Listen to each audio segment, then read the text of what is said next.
notice any. Oh, that's good. I mean, the major issue that I had, I don't think was L specific. I think it was just a back end thing. I'll talk to Jen about getting access to slides. Yeah, she said she was. I mean,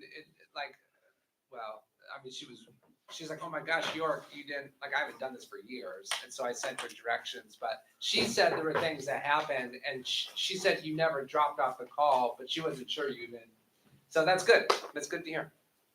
I'm glad that it wasn't. I was present and heard everything that was happening. So in that sense, I don't think there were any issues.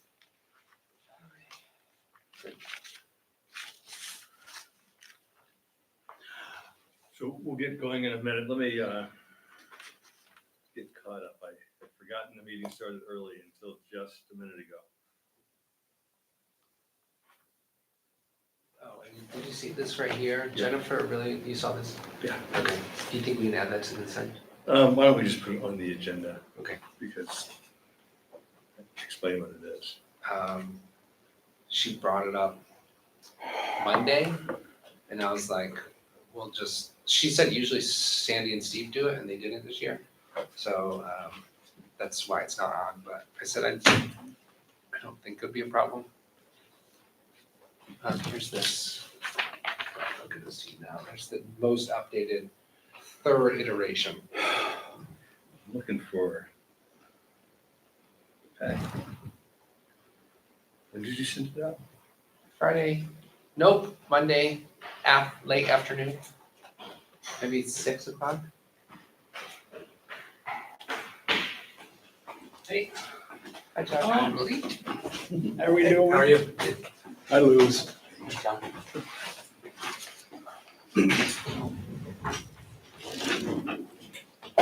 Josh, 3 times in one day is like. I know. I was gonna say I feel really lucky, but now I think about it, I should be more like I should have brought you like a cupcake or something. Cupcake. I don't know. It's the first thing that came to mind. I don't know the last time I had a cupcake. I'll take it. So is that shop specific, but if I see you 3 times in one day, do I get a cupcake? If I don't see you 3 times one day, I'm like, what was wrong with today?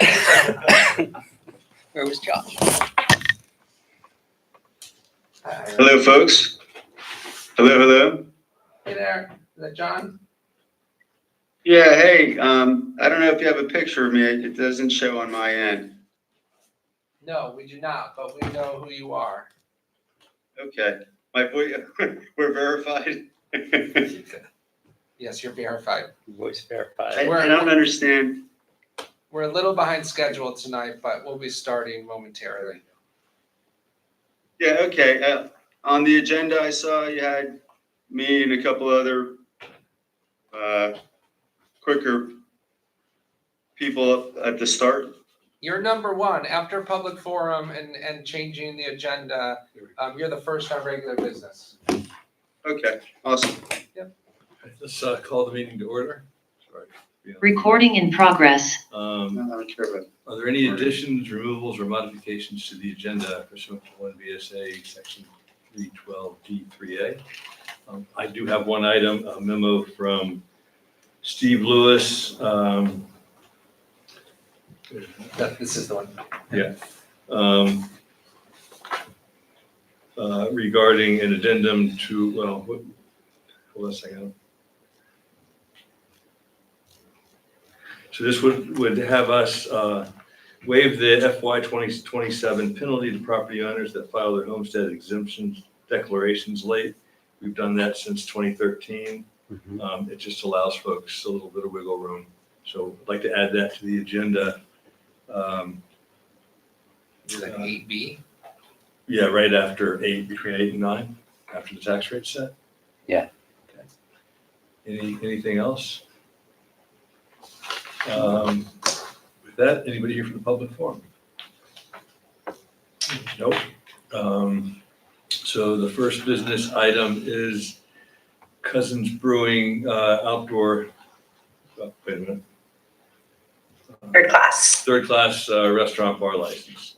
And this would be the first time, I believe, that Cousins has applied for this license. So we typically ask licensees to attend the first 2 years of meetings with the select board, just to check in with them. And then after that, it's a perfunctory kind of thing on an annual basis. John, you want to explain what the purpose of the third class license is? How this might change? Yeah, hi folks. Yes, just, we've been running off the first class for, going on to a year in the fall. And, so we've been doing our own beer on tap plus wine, canned cocktails, seltzer drinks, and the non-alcoholic soft drink side of things. And we've just had, a lot of feedback, especially from the females, about not enjoying the canned cocktails. They're all too sweet. Can't we just mix them a drink, please? And then a couple of husbands saying the wife's not coming in because they don't want to drink I don't drink any of those things. So like a high noon lemonade or whatever the heck. So we're just looking to add a simple mixed drink menu and get rid of some of those pre-made cocktails in the cans and make a couple more customers happy with it. Any questions from the board? Everybody's trained. Everybody's trained and currently certified. Yes, sir. Okay. And you haven't had any problems in years, have you, with control? Not at all. And you know, even running now, even though on a band night, we have a hard midnight stop. And if we don't have a band, it's usually an 11 o'clock stop. And that makes things a lot simpler as far as, you know, nothing good happens after midnight, you know that saying? So we're trying to keep it that way and keep it a mellower program for sure. Any other questions or comments, Melissa? Motion? No. Motion to approve? I Brett would makes so the move. motion, second. Second. Chuck? All in favor? Aye. Thanks, John. Good Aye. luck. Awesome. Thanks, folks. Appreciate it. Thank you. Thanks, John. Yep. Take care. Thank you. Bye. I did not see Alice. I wonder if Alice was aware of the start time. I mean, I put it in as much blinking lights as I could, email, but it would be easy to miss, I'm sure, so. And I wonder if Leo was aware of the start time. Emerald Ash Borer I don't know. or Kurt. Why don't we mix it up a little bit and go to item 4, since we've got folks here. Irene 15 Flood Resilience Series, 15th anniversary tropical storm Irene. Josh and Luke, are you guys both here for that? Lyra? Sit up here, is that all right? Yes, by all means. And Ira. So thanks for having us tonight. We know that you have a lot on your agenda, and so we appreciate you having us here. We're here to talk about, I'm Luke Foley. I'm the Education Outreach Manager with Friends of Mad River. Josh Schwartz with the Mad River Valley Planning District. Ira, I'm the Director of Friend of Mad River. And we're here to discuss a project that we've been working on, which is focused on the 15th anniversary of Tropical Storm Irene. So this is the 15th anniversary. And for several years, we've been engaged in conversations with a number of different partners, especially with some of the flooding we experienced in the Julys and also in December, regarding our emergency response plans, emergency management, and acknowledging that there's still some work that we have to do as a community. And so this year, Friends of Mad River went out and received a grant from the Lake Champlain Basin Program focused on an education series that's going to be 5 events over the course of this upcoming year. Those 5 events are focused on why the Mad River is especially prone to flooding, what we've done to be more prepared for flood situations, what we still need to do as a community, and that's a really key part of this, and then how the community can get engaged in this process. So we really see this series as a education to action pipeline. We want to take people from, attending an event where they learn about a particular way that floods impact our community, and then apply that through some type of volunteer action that they can get involved with. And that might be everything from certifications to become, I don't know that they're certifications, but trainings to be able to be a volunteer, in an emergency situation to maybe volunteering for a group similar to the Waterbury Crew, which is focused more on long-term recovery. So we see this as an opportunity to engage the public in learning, but also opportunities to help with the process of how we address flood resilience as a community. So those 5 events will happen over the course of the next year. 4 of them are going to really follow the FEMA emergency management flow. So that is mitigation, preparedness, response, and recovery. So looking at specifically ways that we might have gaps as a community in those areas and what we can do to bolster ourselves. But the first event is really what we're here to discuss and to sort of approach you with a couple of asks. It is going to be on Thursday, September 10th, and it's going to happen in the village area of Bridge Street. And there's 2 reasons for that date. One is that it's very close to the Bridge Street celebration that happened following the cleanup after the Tropical Storm Irene event that happened. And the second is that it's 1 week after the last Roundup revival. So we wanted to not compete with another community event that was focused on building, really good relationships. And the idea is that we want to create a walkable downtown area. We have partnerships right now with everybody from the church down to drip culture. So part of our ask is to consider closing the bridge for this event. One, because we want to make sure that there is safety for all pedestrians that are involved, because we do imagine having a number of art installations, activities, speakers on both sides of Bridge Street. And really, that's something that we've looked into. So we've been in touch with both Mervis and the fire department to talk about what that looks like when when there are closures to the bridge. We know that there's going to be another more extended one coming up this year, and both Curve and Jared have responded back that they don't foresee it as a problem and they appreciate the heads up. And then really the idea for the flow of this event is starting at 3:00. So it is a Thursday, really focused on a local community. People can grab their kids and come from school, and there'll be learning activities for people of all ages. So there'll be activities happening at the river, different businesses. We have over 20 partners so far just in Bridge Street that are looking at ways that they can get involved, ways that they can create some way to get people in their doors or have photo installations or art projects going on. And that'll happen for a few hours. Around 5:00, we would have food. We would have a band come on. So for those of you that know the Scramblers, we've been in conversation with them, and also Phineas Gage, which is Rob Williams' band, have both shown an interest in playing. And we also know that there will be alcohol served, so that's another part of our ask tonight. And then at the conclusion of the evening, we envision working with Drip Culture to do sort of a community cold plunge, sauna, and then like a fireside chat, really people telling stories of personal and community resilience. And so the focus of this is, we want to acknowledge both the tremendous challenges that Tropical Storm Irene presented and how traumatic that was for our community, but also the way that our community rallied together and supported one another in response to this. And that's part of the idea of this kickoff event, is it's a way to engage a community in many ways that's very different than the one that was here 15 years ago. We've seen a lot of turnover, both in the internal community and a lot of the leadership roles. And so we're looking to really help this newer community, folks that are maybe newer to this area, to understand what it was that was so special about this community and how we came together after Tropical Storm Irene. So we know we only have about 10 minutes. I know that there are probably things that I forgot. So Ira and Josh, feel free to chime in with anything else. And we also want to create space for questions because we know there certainly will be some. Any questions? So you would propose closing the bridge from 3 to 7 ballpark, yeah. Obviously, there would be some setup, and we're working to reach out to State Patrol to look at getting, just traffic control. We know that creates a little bit more of a higher flow of traffic on Route 100 when Bridge Street is closed.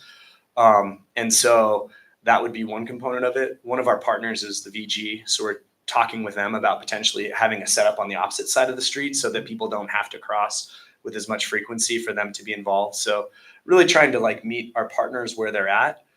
Some of those partners are just the local businesses. We've spoken to the Rotary, have an idea for some partnerships with the library. So we're really trying to bring in as many community partners as possible, knowing that a lot of those partners are going to be the groups that will help us host these events in the future as well, and have a lot of, input, and we want them to have a say in like what these community conversations around flood resilience look like. I'm curious, are you gonna be, Clarifying question? go ahead, Marissa. Oh, no, so I heard close the bridge and I also heard close Bridge Street. And I just wanted to make sure that I understand what the actual parameter of the closure looks like, where we're trying to have like just pedestrians and how that will be demarcated.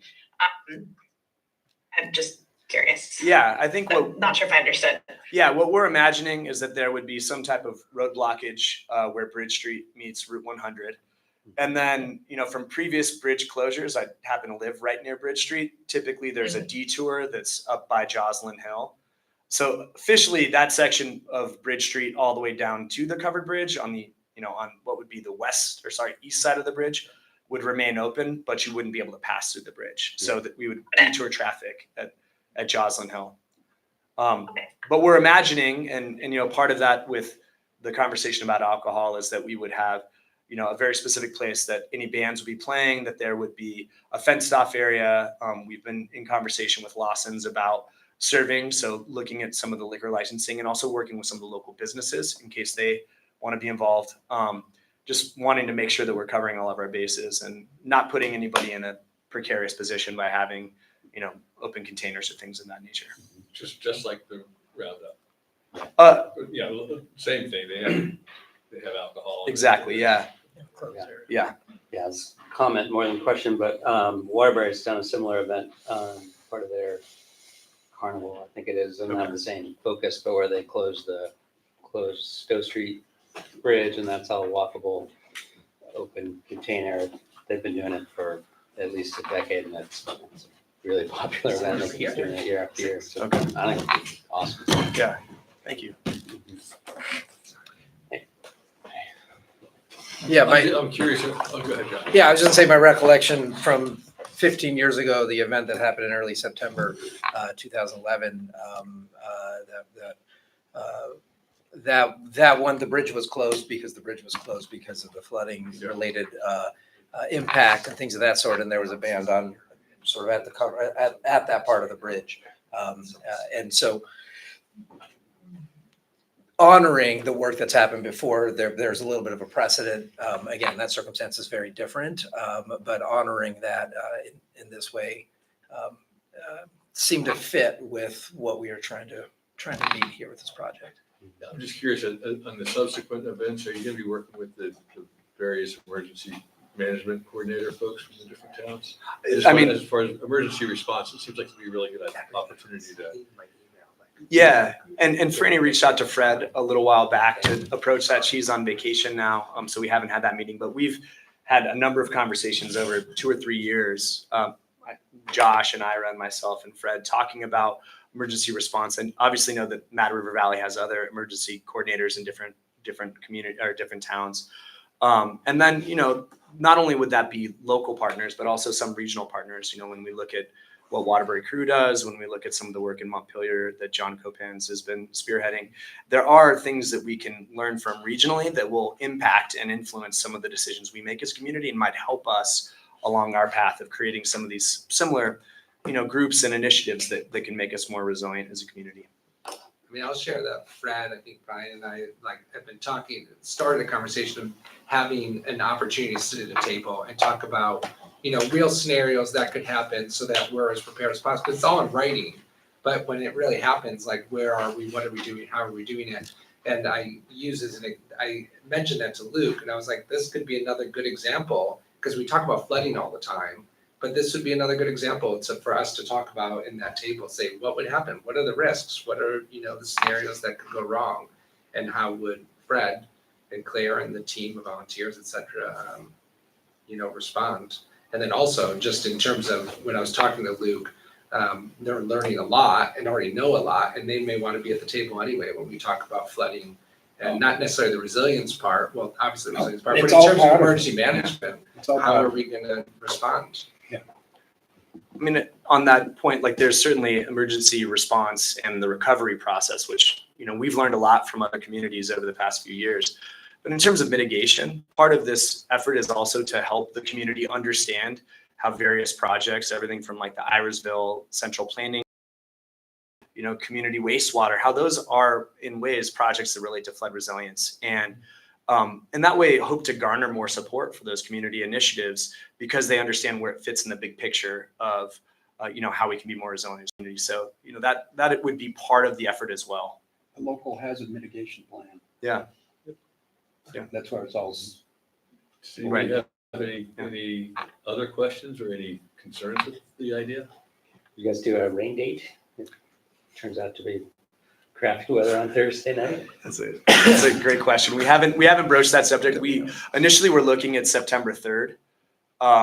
But then we sort of acknowledged that was competing with the Roundup revival when we decided to push back. So we would we were looking at August. Yeah, the week before that. So we pushed it back to the end of the Roundup revival. Yeah.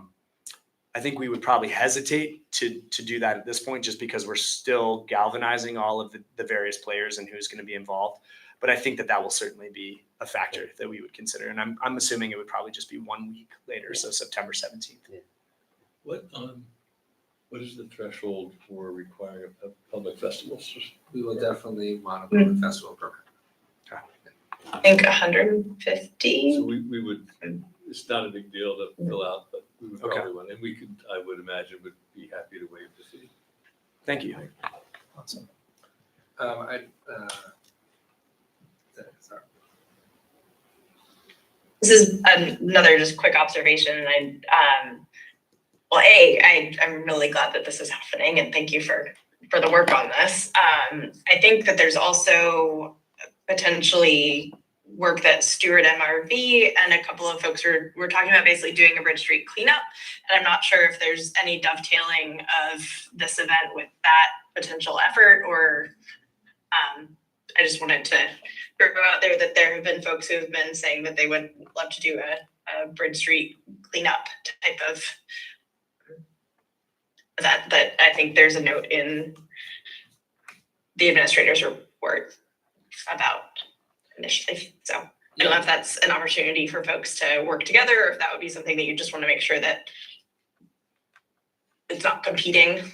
But I just figured I'd throw that out there. We've intentionally, thanks, Larissa. It's historically, Stewart MRV has done a volunteer day with the high school in October to clean Bridge Street. I've already talked to Tom, and there's an email there with certain stakeholders to say we want to do a volunteer day, maybe on a Sunday, but acknowledging that we want it before the September 10th date so that it's clean and ready to go. And including you guys in the emails, I'm happy to do. Thanks. I think Josh may have been included anyway, Yeah. but And we've been in touch with Kelly Mazur, obviously on several of the buildings, I think, or maybe one of the big buildings. And she acknowledged sort of the brick cleanup that they were looking at engaging with. And so we're aware of some of that, and we just haven't had a chance to connect with her personally yet, but I think that is set to happen pretty soon. So we've been exchanging emails for a couple weeks. We've been wanting to revise the festival permit for years now. One thing we want to add is, what would you do if something unfortunate happened? Do you have a safety plan in place? Who's going to call whom? Yeah. It's a great question. Maybe appoint a safety officer. Yeah. If you could add a paragraph on what your plan is. Yeah, we can certainly do that. It was something that we, in the initial email that went out to both Mervis and the fire department, the conversation was both like, what does the bridge closure mean for you? And what would you need from us for an event of this nature? So I think we would be looking to engage. And, we do, like Friends is involved with the triathlon. So we are coordinating with Mervis and Sugarbush Ski Patrol and a number of other groups around safety plans for events similar to this. So I think that would be something that we would anticipate working on. Yeah. Perfect. That's great that you reached out. Yeah. That would have been our, first thing to suggest that you do. Yeah. Ask that you do. Thanks. So do we need to make a decision tonight or wait till, is everybody okay with it? Yes, for sure. Yeah. I think it's okay. Is there an action that's needed? I think it's okay. Why not? Why I think can't we- we make Is it? there a motion to close the bridge? Bridge I Street. mean, do we want it at time to be determined, but roughly 2:30 to 7:30? I mean, it's gonna be clean up. Yeah, that would be helpful. Yeah, I checked sunsets like 7:04 on that day. So we were Oh my like gosh. trying to figure out On the 17th of on the 10th. Yeah. Yes. Yes. But anyway, it's right after 7 o'clock and yeah, being in that window of time. Somebody want to make a motion? I can make that motion to allow for a closure of the Bridge Street and the covered bridge for, what's the name of your Irene at 15. Irene at 15 event, pending receipt of a festival permit application. Second, Second? All in favor? Hi. Great. Hey, and please keep us informed with the other modules as you come up with them.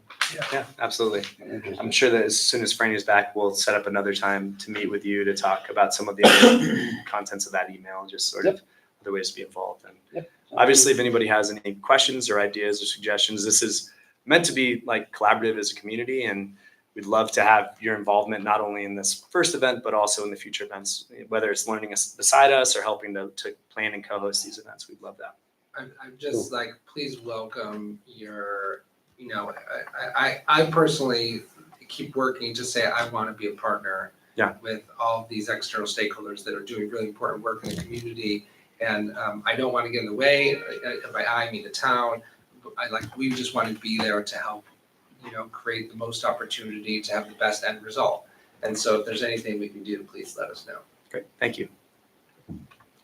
Great, thanks, guys. Thank you. Yeah, thank you. Yeah, Good night. thank you all. Off to a rec district meeting. Thank you. I checked.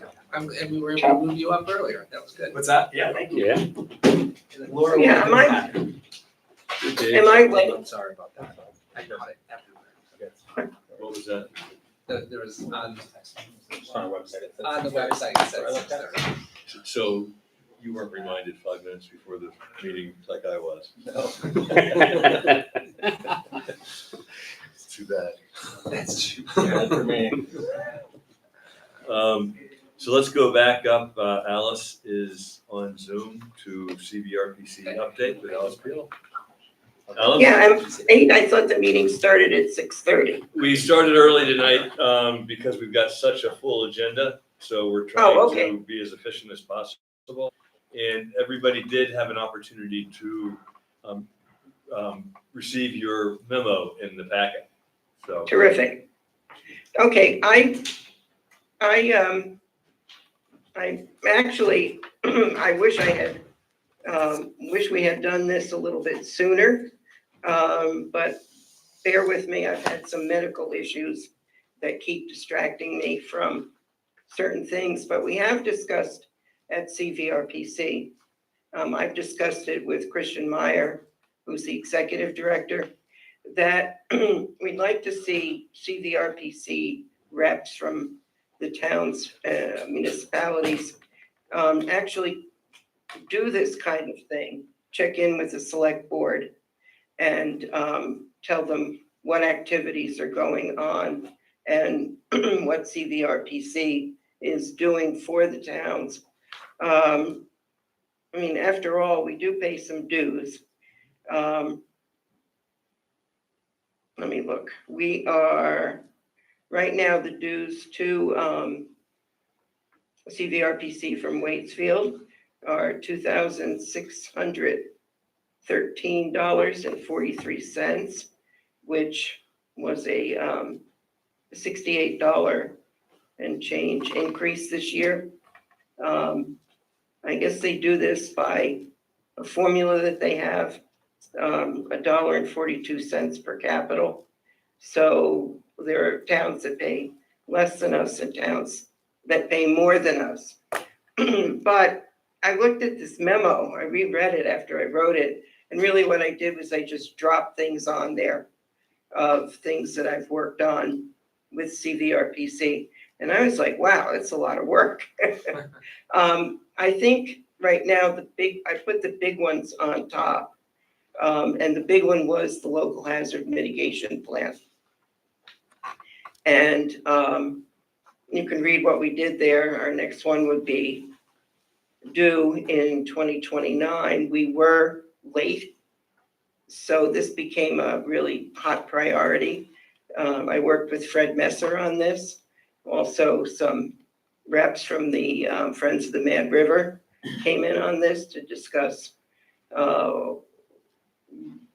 what we thought were the highest priority hazards that Waitsfield would face. Fluvial erosion and inundation flooding were the top two. And we did that by a ranking system. Anyhow, Keith Cubbin was the CVRPC rep that actually did the heavy lifting on this. CVRPC had grant money for this program, so I jumped on it right away and got us first in line for Keith's attention. This again was great because it was funded by CVR. His work is funded by CVRPC, and it didn't cost Waitsfield any money to get this done, which it was a good deal because, Fred, what do you think? This took us about a year to do? Yeah, once we got, because we had to do the RFP and Right. hire Keith and everything.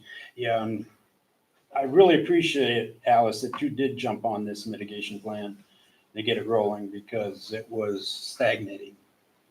It was, yeah. And- So the next one will be 2029. And what came out of the local hazard mitigation plan was a look at some floodplain reconnection projects that could happen. And 4 were identified. 3 were Austin parcel, the Tardy parcel, which is now another name, correct? Lower Fairgrounds, and then there's a flood chute at Tremblay Road, which is on the Kenyon property that we still could look at. It's just not working anymore, and we could reconnect that. But the first 3, what I did was, I'm also on the Winooski Basin Water Quality Committee. That's a municipal, I'm the town municipal rep on that. And I wound up talking with Brian Voigt, who is the staff person that runs this program. And I said, was there any way that money that's just sitting there in this program that we're dying to get grants for? He asked people, we have money, do you think you can use it? And I asked him, what this program does is it really works on phosphorus reduction. So the idea is you get a project that would have a certain ranking for the amount of phosphorus reduction that would go into the river and eventually into Lake Champlain. And I looked at it and said, yeah, but what about if we reconnected one of these areas that look like we could do floodplain mitigation to mitigate flooding. And then the water would be less flowing into the Mad River. Could we do phosphorus reduction and get a side benefit of reducing inundation flooding? And that we went for it, and we got our first grant, which has been completed, which was a look at, yeah, is this possible? Where is the most phosphorus reduction? That grant, this again is money that's just sitting there with no town match. So this is money we can just use. We had a meeting. The one area that came out that was the one with the most potential is at the Lower Fairgrounds. And I think the road crew also talked with Keith about that, about looking at reducing flooding there. And that's what we're looking at now. We just increased an $18,000 grant that we got for the next phase of the project to really design and engineer a possible floodplain reconnection at the fairgrounds. And we increased that last week to $36,000. And that way, Brian had a good idea. We want to bring in more stakeholders. We're going to need the town involved. We're also working with the Conservation Commission on this, and Friends of the Mad River. Brian Voigt's the staff person who is in charge of this. And we got that higher amount approved because we wanted more time to make sure that we had all stakeholders involved and that we had more time for a complete proposed engineering design. And again, that's no match for the town. That's money. Is this the same That's project available. that Brian Voigt Yes, presented yeah. a few months ago? It's Yes. maybe Thank lowering you. the land to increase the. Yeah. So this has been before us, Alice. I appreciate you reminding us CVRPC's role. I guess I just want to make, we can go through this kind of high elevation as quickly as possible because we've got some pretty big agenda items ahead of us tonight. Yeah, I'm kind of done with what I'm going to say here. The details of this project with high elevation, et cetera, is really a Brian Voigt question. Yeah. And Water Consulting, who would be given the contract. We also had Ned Swanberg and Lincoln Fresca from CVRPC helped out with the Planning Commission to go over the new river corridor bylaws that are necessary. And again, that was, the CVRPC does that work as part of the grant money that they have. And so the PC is all set with what they need to do now for those bylaws.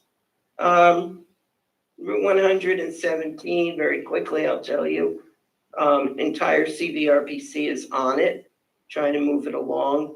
We're not really hearing anything about it, but we're putting it again as a priority on the planning initiative for this year, which we're going to submit to VTrans. Right now, what Keith Cubbin and Ruben McMartin and Christian Meyer, the executive director, are doing is really trying to find the high-level person at VTrans that could help us move this forward. So that's the work they're doing for us with that. Meadow Road Bridge, it was really Keith that first brought the condition of the bridge with us. And I think we know most about everything going on with Meadow Road Bridge now. York's doing a great job with that. One thing that I just wanted to remind everybody about is it should be happening right now is another yearly, our inspections on this bridge are now yearly. So we should have one coming up. It should be happening now. Yep. I was looking at the dates. And we can verify, well, what'll happen is they'll release the findings fairly soon after the inspection. It's VTrans doing the inspection, right? It's VTrans inspection. The head of the program is Fenn Scribner, who had been really helpful to Keith and Fred and I in meetings about it. When VTrans asks to use Meadow Road Bridge for the Oh, yeah, I hotel was- replacement, and they will have recently. Yeah, this sound, yeah. That was what I was going to say.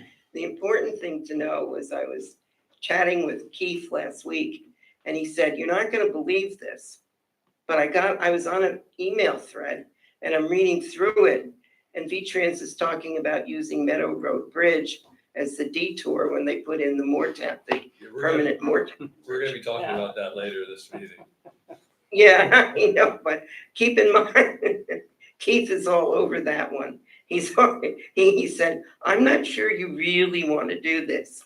So, It might cost. Keith is on all the email threads. Yeah. Actually, They're aware. when Keith told me about it, I started laughing, only because that's the only response I could come up with. That is So, and he agrees, I mean, leverage it, see if V-Trans will pick up the price of putting the temporary bridge in. That was my thought. Yeah, so, Keith and York can stay in touch on that one. I just find out about it all, because I ask, and I kind of go, how about this and how about that? Now, York's So- had some is on. Yes, with V-Trans. Yeah, and I think Keith and York have talked too, but And Josh Schwartz. yeah, holy mackerel, that one just, I found funny, but it's not really. And the last thing, oh yeah, our Green Mountain, not Green Mountain Transit, Green Mountain Power Substation, all of the permits and approvals are in place. And that was Act 250. We've got the permits from A&R, from Shannon Morrison. Sam Lash at CVRPC has followed this one through. And the Project Review Committee at CVRPC has followed this project and said yes, is supporting it. I'm on that Project Review Committee also. And that's a really big project, really about 20 years in the making. So Yeah, I'm glad that's- that you have the eyes and ears on it, Alice. That's great. Yeah. That one's been around for a while, yeah, could be 20 years. Okay, and the last thing I'll talk about briefly, because you will be inundated on this coming up. I chair the Regional Plan Committee at CVRPC, which I'll toot my own horn here or look for sympathy. It's one of the hardest committees I've had to chair. And where we are at now is everything that we needed to submit to the LURB, the Land Use Review Board, for what they're calling a pre-application, which looks at what we got, and then they review it with us, make suggestions, etc. We got that all submitted, and the meeting with the Land Use Review Board directors is tomorrow. First, they're going on a site visit. They're going to Barry, Berlin, and Plainfield, I believe, and maybe some part of Montpelier. And then there's a sit-down meeting at CVRPC to review all the documents that we got together and sent in. And that would be also including a not quite final draft of the future land use map and a not quite final draft of the new regional plan. But what we did have to do was make sure we were addressing all of the particular state statutes we're responsible for addressing in our regional plan. Alice, did the CVRPC share the future land use map with the planning commission? The draft? Yes, and all of that, I think I've sent the emails, I'll make sure you have it again, it's all up on the CVRPC website. Yeah. Yes, we did, and I believe Christian was just there at their last meeting to do another presentation. I know that Brian was in Facein, and CVRPC reps are now going to all of the municipalities and towns to present again on the pieces of this future land use map, tier 1B, tier 1A, et cetera. And what we are asking for right now is look at that future land use map. I have reviewed the Waitsfield piece, and I generally think that it's good. It kind of aligns, I felt it aligned with the Irisburg municipal plan also, though there might be fewer parcels that were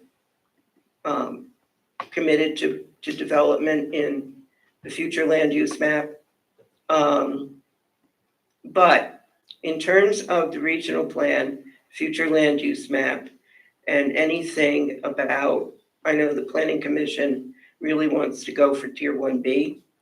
We need a letter or comments to CVRPC by September 1st, so we can review those comments. And so can the LURB. We're working on a very compressed schedule right now. Everything got moved up our deadlines by 60 days. So we're looking at the beginning of October for the final drafts of these documents. We have to have it all in place and approved by December 30th or 31st. And I think our regional plan committee is going to decide to not disband after everything's submitted. We're going to continue work on the regional plan even after the final submission. So go up to CVRPC site. Yeah. I'll send you all another email on all the ins and outs of seeing it. And I'll send you the website for the Land Use Review Board so you can follow their schedule along also. We will have public hearings coming up, both the LURB and CVRPC. I think that's about it. There's a bunch of other odds and ends and miscellaneous that CVRPC does for us. And like when you put out the RFP for the bridge, Ruben McMartin and Keith picked that up and also contacted contractors, engineering firms they knew. They knew some smaller ones also. Great. Yeah, it's great. Thank Well, you. thank So- you, Alice. Thanks for all your work with the region. Yes, thank you very much. Yeah, I think we get a lot for our $2,000 dues. Well, I think one of the reasons is because you're there beating the bushes. We appreciate that. Thank you. Very much so. Yeah. agreed. Yeah. Well, I like free money. That's me. Well done. Okay, well, Thanks, All right, Alex. that's me. Sorry I didn't come in, but no I problem. am. How's your back? I go into UVM tomorrow for, Fred and I have been commiserating on this as with his pain and my pain. So I go back in tomorrow for another scary injection thing, but I'll let you know. Okay, all right, thanks. All right, and thank Good you all. luck. for Thanks, listening. Alex. Yeah, Thank you. I'm wondering if are we expecting somebody from the I conservation? don't know, I kind of thought so, I'm happy to just really touch on it quickly, or we can put it next time. I think it's okay either way, whatever you prefer. Why don't you give a, I'll give like a really, it's in the town administrator report, and the meeting packet has the plan. This was, I think, the 7th iteration. We talked about it over a year ago. Charlie Hosford had put, in an application for ARPA money. But now, with 2,000 ash trees in the towns right away, approximately, I think there's been at least 3 locations that have been identified in Waitsfield in just the last 2 months that have ash borer. Some trees have been cut down on Common Road, and there's some that we highly most likely are ash trees that have EAB. So, you know, this is good timing. Basically, what this is a watch and wait policy. It's been reviewed by 2 people from the state. They liked it. Essentially, what it is you know, wastewater is going to actually remove multiple of these ash trees on the Main Street corridor. After that, we just want to say, okay, you know, are there some that we know we want to save and not risk? You know, if that 0.5% might show that some may make it and be resistant to EAB. And that the goal is to have someone in-house that can treat some of these trees with insecticide, but there is a true cost to that. And then I think the other main part of this report is to just call out what we know and that we really need a tree warden. We don't have one. We've quite actively looked for one, and so far we have not been able to find one. At some point, there's been a little conversation of, does the time come that we should put a stipend on it, like we do for the animal control officer, as an example, and you might be getting close to that point, because the state laws are actually pretty fierce in terms of what we are allowed to do without a tree warden. The select board can act as the tree warden, and I think we're getting close to saying we might just have to do that. I mean, really, like, we're not allowed to cut a tree down in the right of way without a tree warden that actually says so.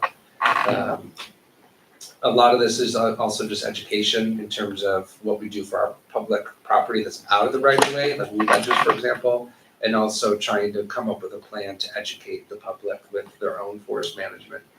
I guess as I read the plan, Leo was not usually supportive of inoculation, but I think we got to consider it once we figure out what the wastewater plan is going to be for some of the key village trees. But his position is, don't go preemptively removing the trees, wait until they're a hazard. And ultimately, the hope is that there's going to be a resistant, you know, strain of them out there that's going to survive, and that will, by letting it run its course, we'll hopefully find out that we'll have some ash trees in the future. So is that? That's right. I mean, I still think this allows for the place to have a team of people, a tree warden, maybe some from the select boards, from the conservation commission, you know, walk Main Street and say, you know, this is a tree that we're not really willing to lose, and this is one that we want to inoculate. And then the other point of this that is talked about, but we don't really have a budget to deal with what's coming. Again, we have 2,000 ash trees in the right of way. And there's going to be a true cost to the town when the emerald ash borer is here in full force. So, well, I suspect at budget time, we're going to have to bring that up. I personally think this is a really good first phase for an EAB plan. But it's not prescriptive to the point of saying this tree stays, this tree goes, and that gives us the flexibility that. I think we really need to be monitoring this really tightly, because we could get in a situation where this disease hits a bunch of trees all at once, and the resources available to remove the dead trees are scarce. They're overworked. You just need some really close monitoring, so we don't get into a pinch situation with. I fear that's going to happen anyway, but I agree. This plan basically says, let's make sure the road crew is as educated as possible, because they're the eyes and the ears on the ground, and they're driving every street like every day. Yep. So make sure they know what they're looking for. We're going to talk about 3 trees, maple trees at the library park, maybe next.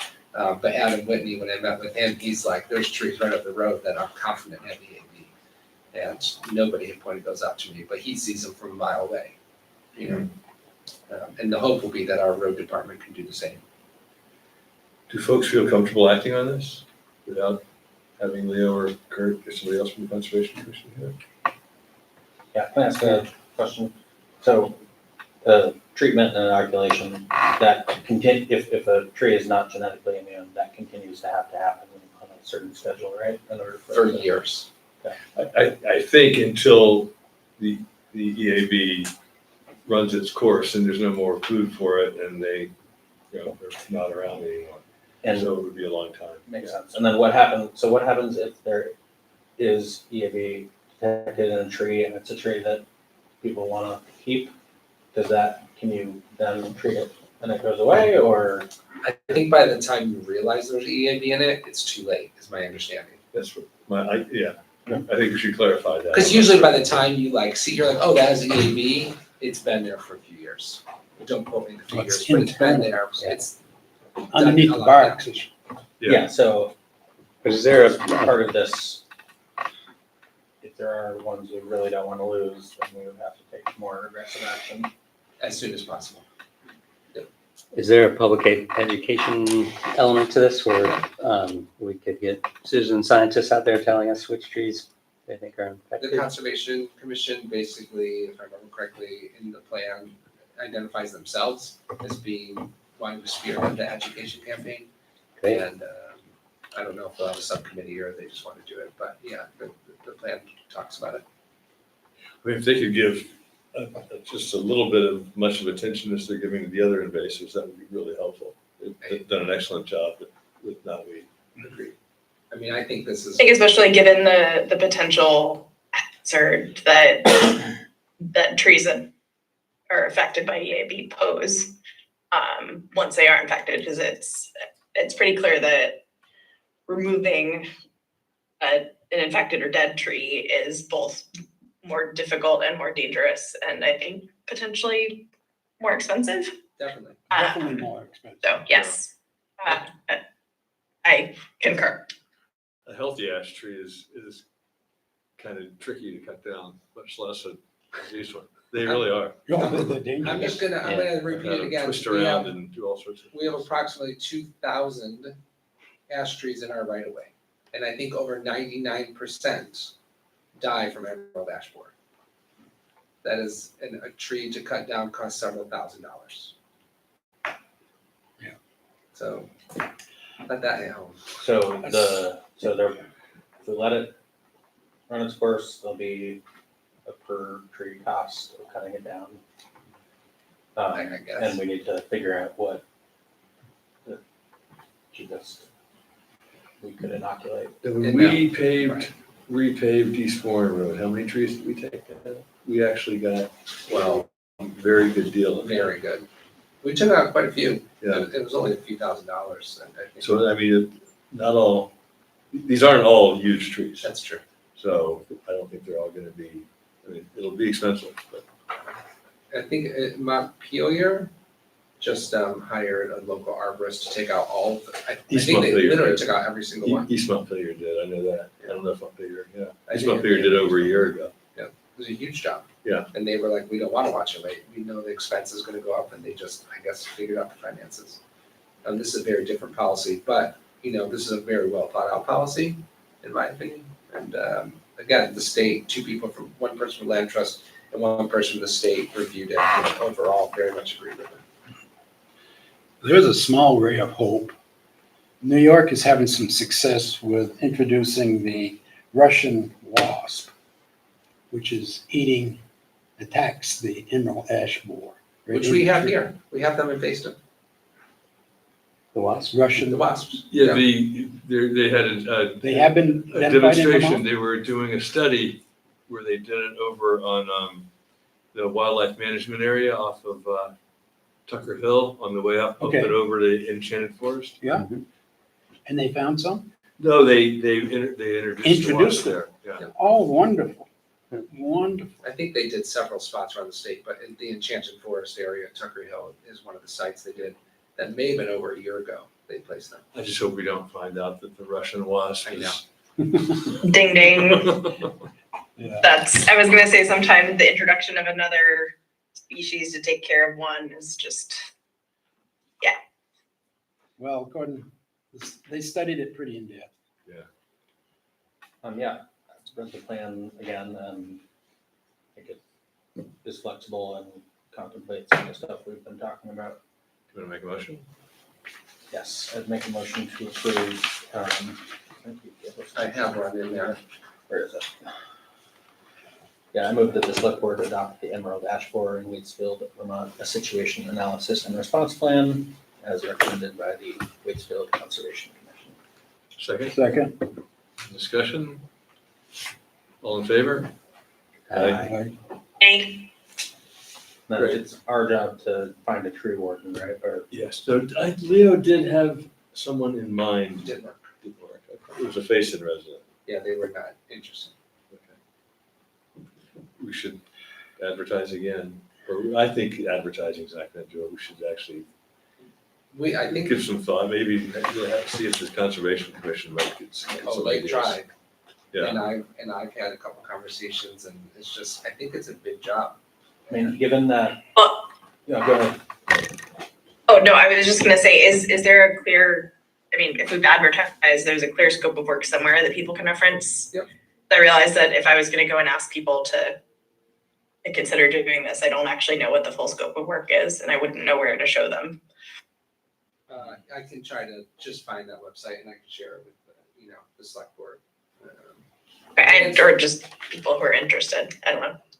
I think the idea of the stipend is yeah. That's what I was just thinking, Very you know. good. Yeah.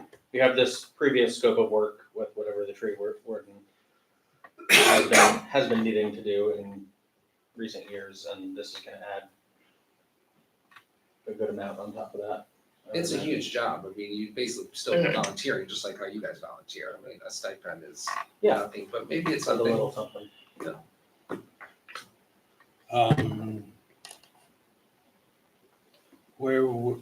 that would be for next year, so we could budget it next year. Mhm.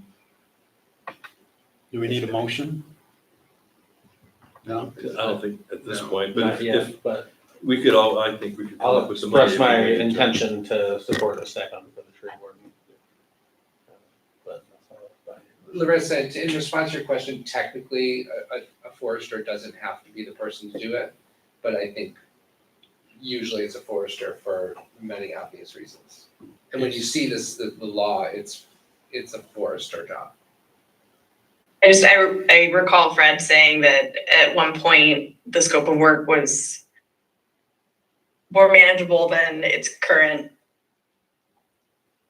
Yeah, about 4 state. years ago. And that was part of the reason that we lost the tree warden that we had, was that it was a significant increase, and I don't know if that significant increase in duties included this also very significant. Yeah, about 4 Increased years ago, duties. the statute was updated for the first time since 1904. So the 1904 statute was much more limited than what was envisioned more recently. So, okay, let's,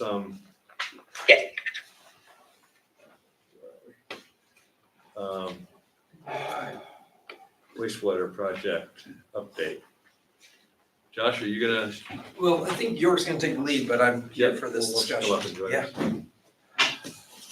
I just, I don't want to draw this out. There's a bunch of the administrative report. There's a lot of action right now in wastewater. And I'll leave some of it to the easement part. But in terms of the project manager, I think we're well in the timeline of when a municipal project manager is needed. Part of it is the planning district has been a huge coordinator for this project, and the expectation can't remain as we move to bidding and move to contract and move to construction. I want to acknowledge again that the planning district and Josh Schwartz, this project wouldn't happen without them. And I don't think, hopefully again, I'm speaking for them, but that I don't think they're going anywhere. But for a large percentage of their time, I don't foresee that happening in the future. Our staff, we're pretty, we don't have the capacity to take on what is needed moving forward. And really simply, having someone on the team that knows wastewater and knows how to be a good project manager, fill out paperwork, and we're working on creating a scope of work, which is basically what the question is today. To the select board, are you comfortable with our wastewater team coming up with a scope of work and beginning advertising a job that may be a team of people, maybe one person that can take on that municipal project manager job?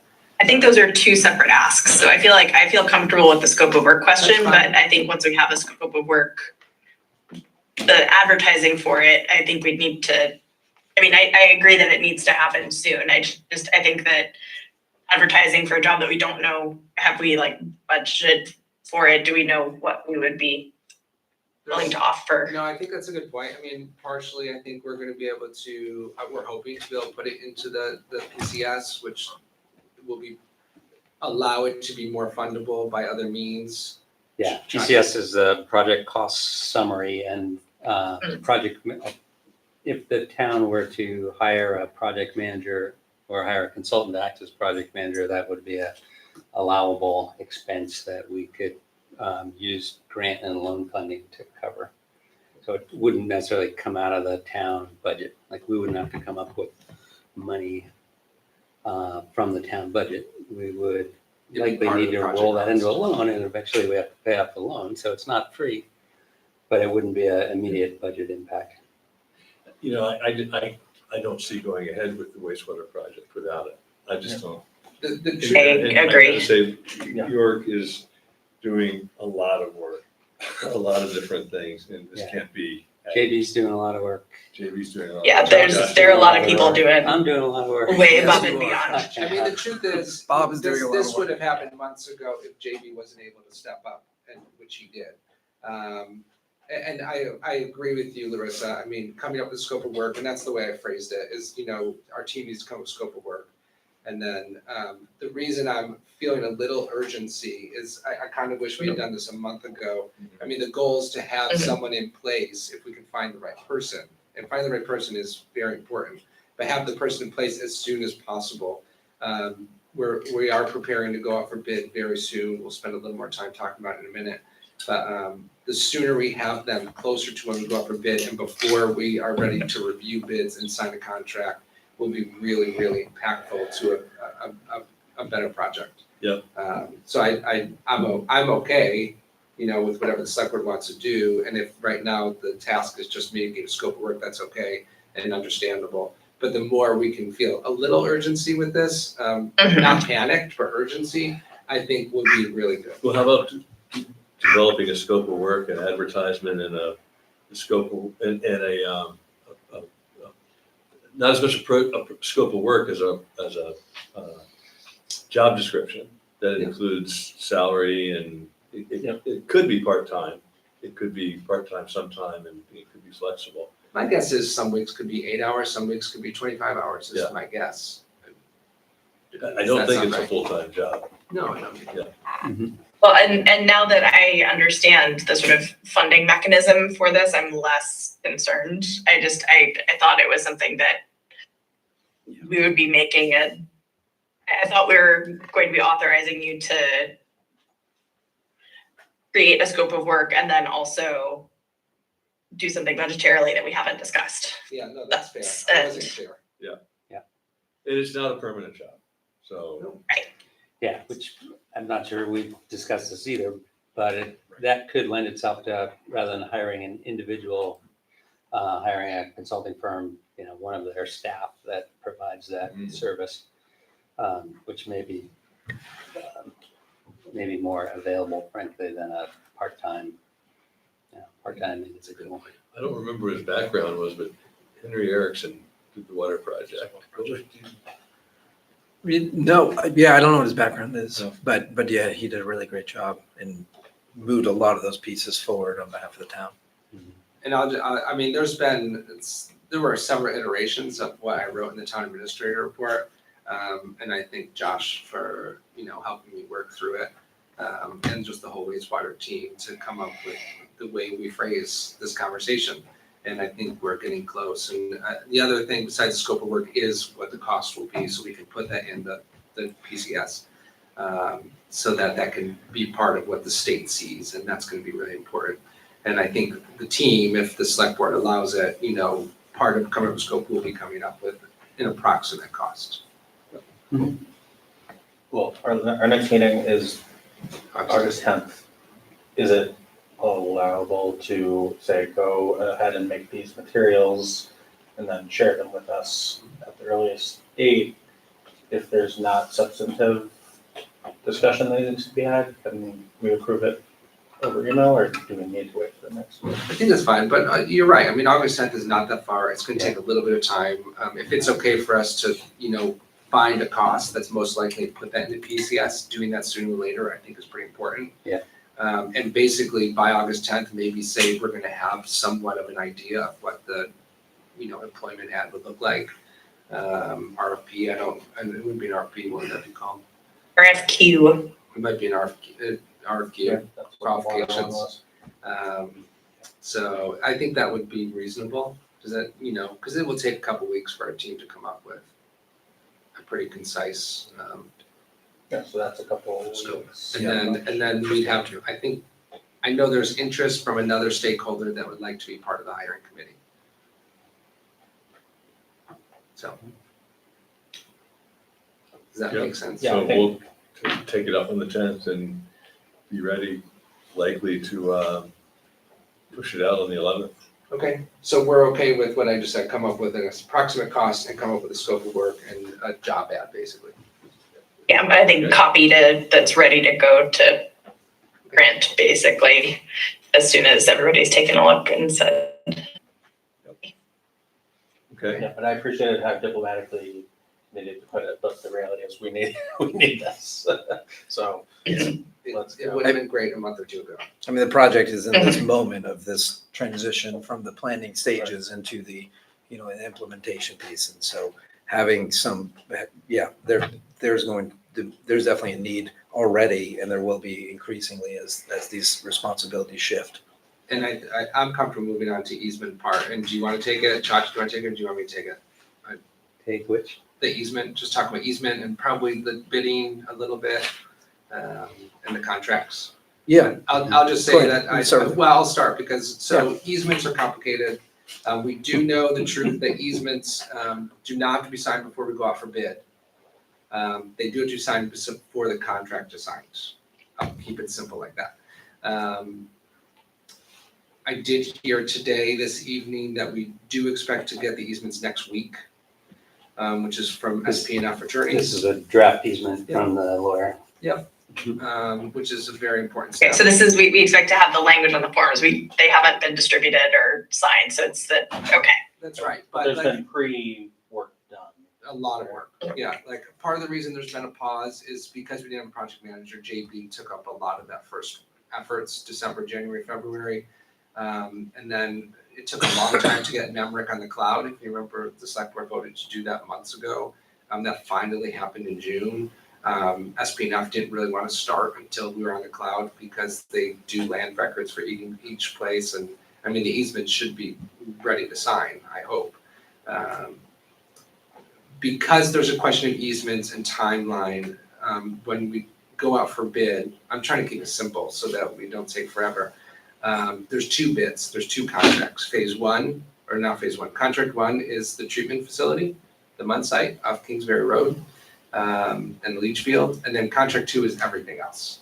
So right now, because there's some questions of easements and the question of how much time it's going to take to get easements signed, our current thinking is we may go out for bid with the first contract as soon as end of August. That would be open for a month, and then there'd be a bid opening. And then the hope would be about a month after the end of August, so the end of September, we'd go out for bid for the contract two, which is everything else: pump stations, main, gravity line, the majority of the Connections projects. to each individual property. Connection. Because there are no easements required for contract one because the town owns the property. So that and the project and the facility has received some very important approvals recently from the Wastewater Investment Division at the Agency of Natural Resources. So that is pretty much in the place where it'll be ready to go. But the easements are tied to contract two. Then again, the mains, the pump stations, and then the connections along the way. And that was all over the place, mostly because my mind has been on the town garage a lot. Josh, do you want to fill in any gaps that are important for this conversation? Yeah, well, I mean, I think when it comes to easements, so there's as I just mentioned, there's kind of three different types. There are the mains, the force main and the gravity main. There are the pump stations, for which we've had in-depth conversations and with the property owners of all of those pump stations. And then there are the individual connections. And in some cases, there's multiple versions of those with the same property. But specifically the mains, there are, I calculated, about 14 or so properties that have easements for which, for one reason or another, an easement's required for that main, for which those properties aren't otherwise connecting to the project. So those are kind of the priority folks to talk to, because the amount of communication with them has been limited to this point, because it hasn't been required, and we've been triage and prioritizing things, but focusing on those properties without individual connections, and identifying a process for which how the town is going to be meeting with those is sort of like the next step. But having these easements in hand next week, that's great news. Yeah, that's great. And again, the project manager, the sooner they're on, I think will be very helpful for everything we're talking about, right? Yeah. And most of the landowner outreach has been JB. That's right, yeah. Yeah. And everybody loves JB, so it's pretty easy. But Josh is right. I mean, there are certain properties we've had very limited conversations with at best, Yep. because they're not connecting. And let me just explain the reason why they're the nature of those easements. The nature of those easements is that the main, primarily those related to the main. So the force main between Irisville and the Munn site travels along primarily the east side of Route 100. As it travels along the east side of Route 100, it is in the right of way almost exclusively, but there's places where the alignment is and the right of way close to a property line. And so for construction or maintenance or other things there's a need for access, and that's the nature of those easements. So they're not major in nature, but having those conversations with those property owners, explaining what's entailed, like here are the design plans and this shows where that is, and I think spending time working with those property owners to talk through and hear any concerns that they might have and such, I think is a really important next step, and is something that hasn't received the attention yet. Is it true that most of those 14 properties are temporary easements, require temporary? No. For the construction, or some are? Yeah, so permanent? so originally we had this conversation of temporary versus permanent, and came to the conclusion that most of them are most likely going to be temporary in nature because they're related to construction, but also wanting to ensure there's room for access if there's ever a need for maintenance. So I think there are some temporary easements, but Du Bois and King identified and sort of moved most of them into the permanent category, just to ensure that there's access going forward.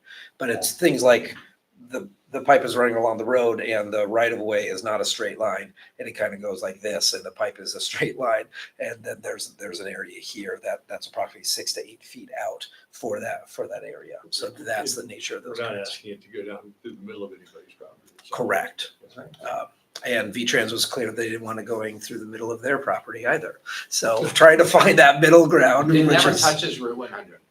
correct. And The travel lane. actually, another reason easements are important is because we don't touch Route 100, we have to do borings under Route 100. And anytime there's a boring, there's a pretty big square on each side of Route 100, and that creates a need for easement, because you can't, you have to have an entry place that's pretty big, 10 foot Yeah. maybe. Yeah. So that's another reason. And under the river as well, in addition to going underneath the road. And the one high functioning wetland. Correct. And boring underneath the wetland. Where's that? Two. There's two There's one between right here. Oh, yes, you're right. So there's one here, and there's at least one, maybe there's two. On the east side of Route 100. Yeah. And by here, we mean Old County Road. Yes. Good point. So no action there, though. No. It's exciting I mean, we're in, in a frightening way. we're moving fast right now. And we're lucky to have DuBois and King and the state. I mean, the state's a remarkable partner.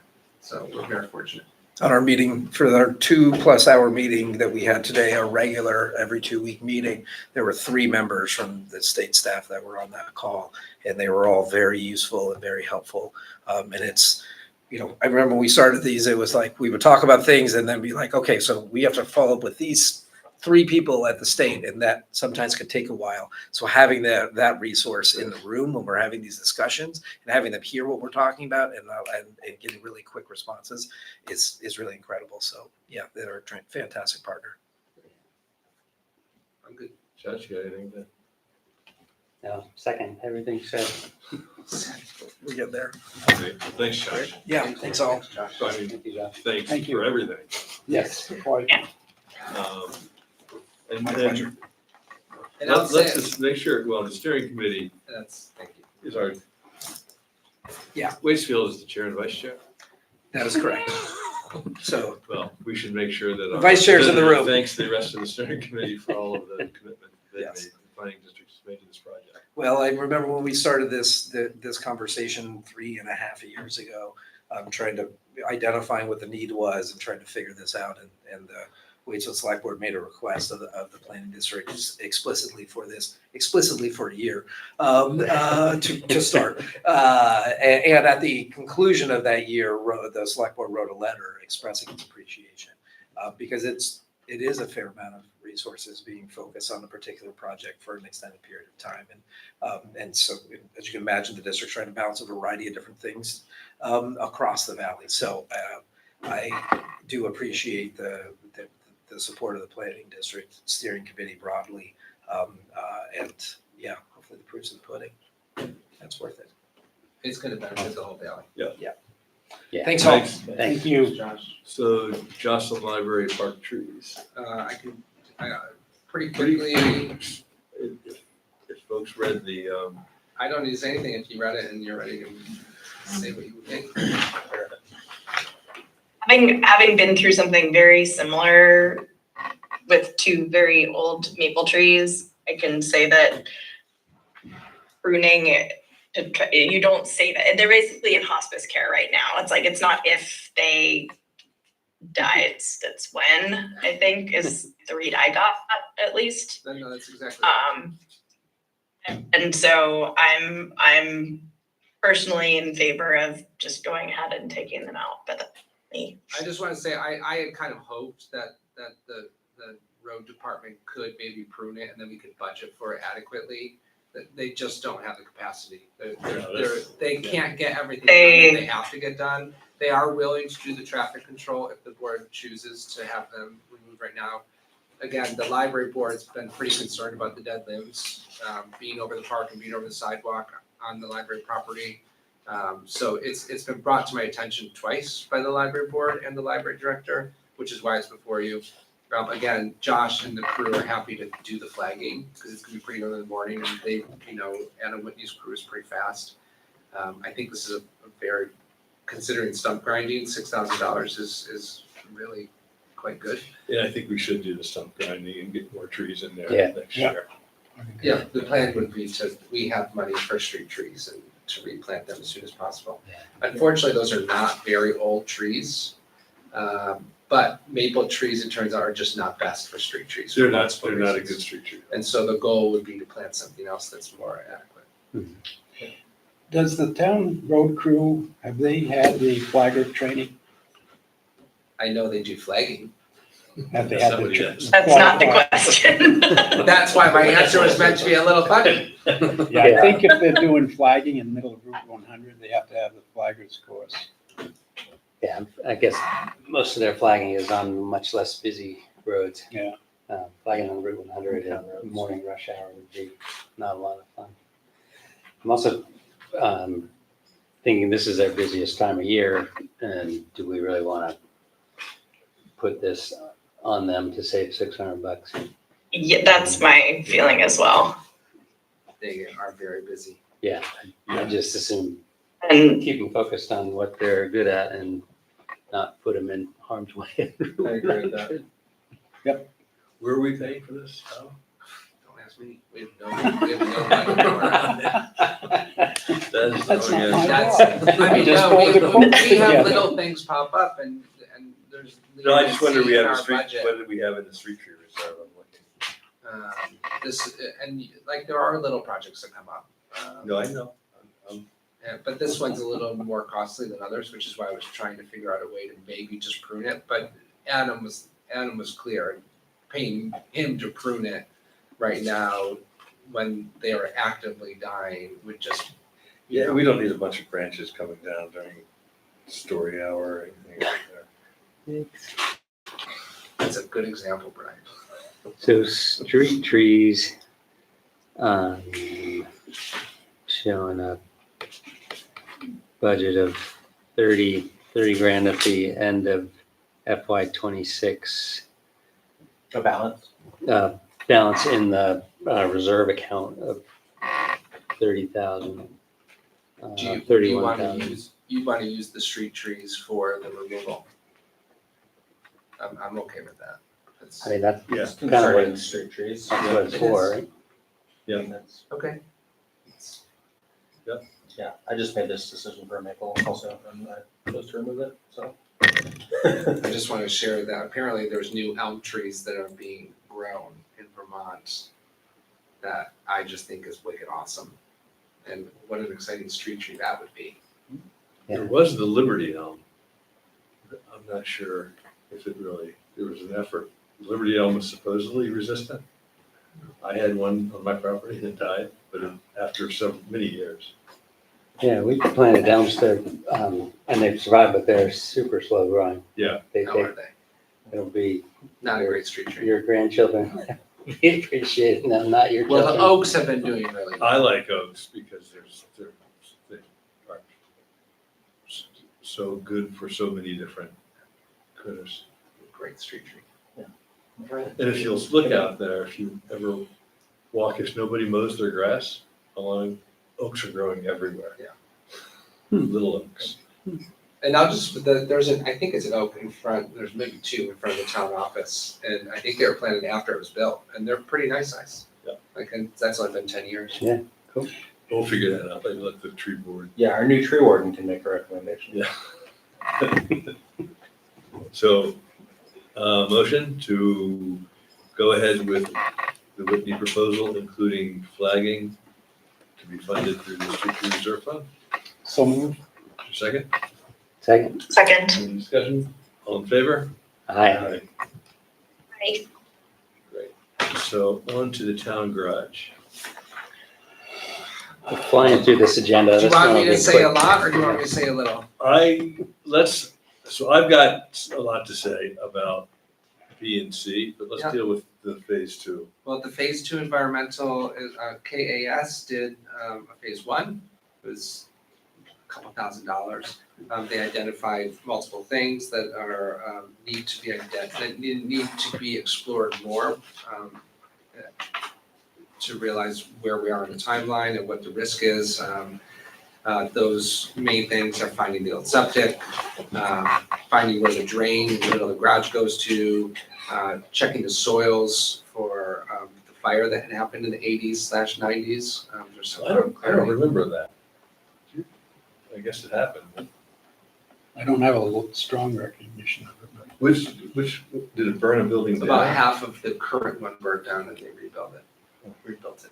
And then the other main thing is there was somewhat of a dump site for maybe decades. well, the So- dump is more over to where that house is, Yeah. on that bank That's my understanding as So well. that's towards Spalding. But they- That's where the That's dump the was. back side of the lot? Yeah, Like right behind to the the, back They side, had because some you were reason- throwing it over the bank. They had some reason to believe that it's something that they need to check.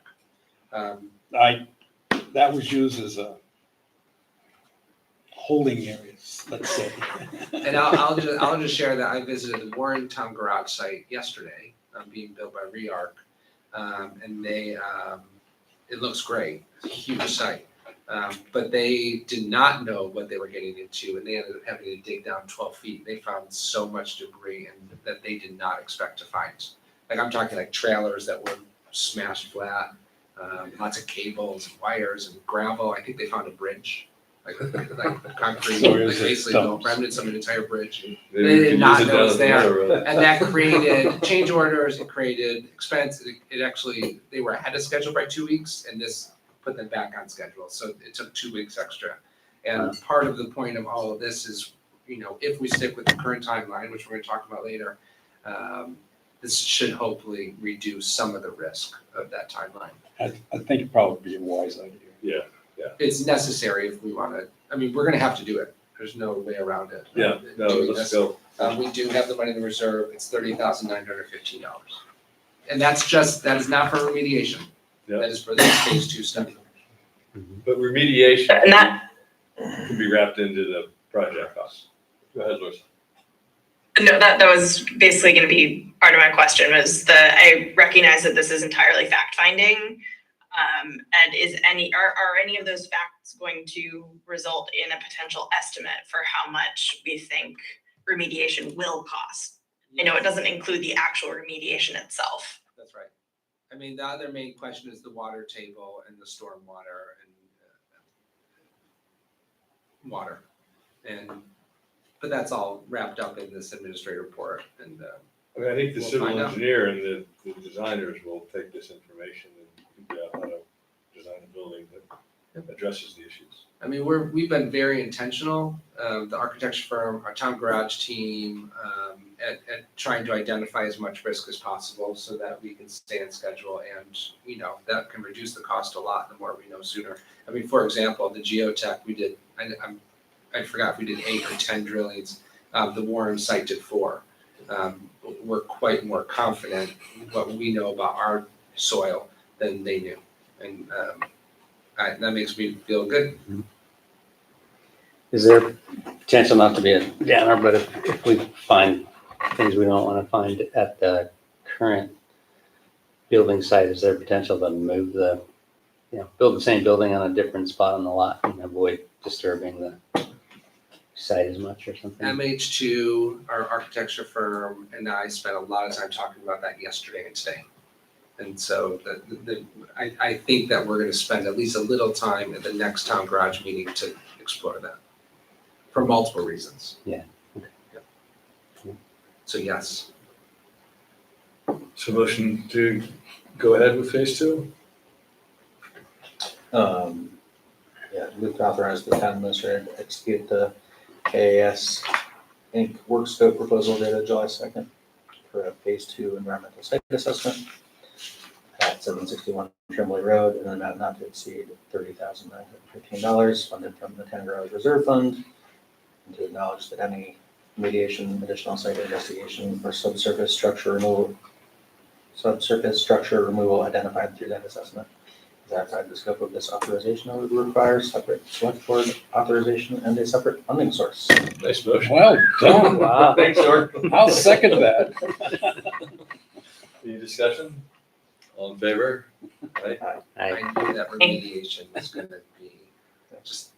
I think we talked about this, but when would they would start this? Like, Oh, they're ASAP? ready to start. Yeah, great. Yeah, I think within a week. Awesome. So I really wish I'd brought this up sooner. I think with the kind of disturbance to the process that Red Loaf's dissolving caused and are wanting to stay on schedule. York has done a lot of work lining up MH2, which we agreed to extend the pre-construction pre-bond vote work to. I'm afraid that we're getting way ahead of the voters though when we start talking about hiring a construction manager. And one of the reasons that they've offered is they would need to order the metal for the building this fall. But we can't commit the town to buying a building until we have bond approval. And I'm wondering if we're just not gonna make construction next year, and we need to look to the next year, because we can't hire a construction manager, or even commit $300,000 for design until we have voter approval. I mean, we could do we can do some of the work in MH2, I think, pending bond approval in the contract, but we need to say pending bond approval, and that would be their risk to do some of the work up front. And, you know, I'm confident that the voters will approve it, but you never know. I would make a distinction in my head anyway between buying the building or buying the steel and doing the design and engineering. And my thought there is just we could,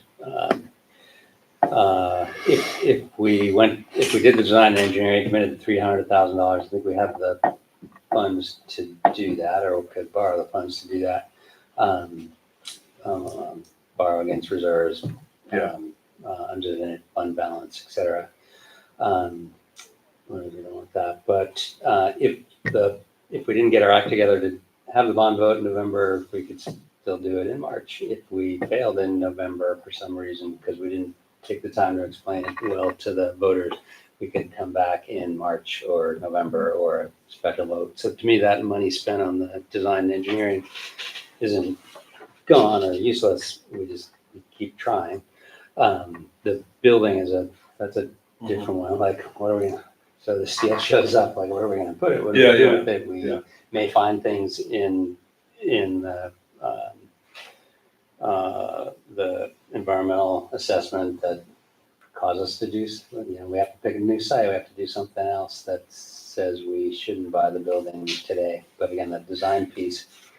I agree. I don't think it's, but I think that the A&E is not, a lot of that's gonna happen after November, even if we had to go ahead today.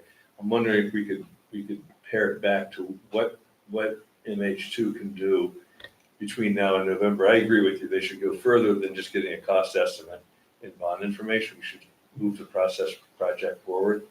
But we could start permitting or start doing some of the design changes based on the environmental assessment. I agree with you. I'm comfortable with doing some of that upfront work beyond just a conceptual design and a bond vote number. Because November, that's a good point. November's not that far off, so they would get through some of the scope, but not all of it within that time frame, likely. Did you talk to them about it? So I'll just say the one construction firm that said they wanted to order steel sooner than later, I talked to today, and I was like, it's a non-starter. And to state the obvious, it's impossible. Like, nobody's gonna order a building before it's gone to bond, and they knew that. I'm still a little unsure why they put it in the proposal.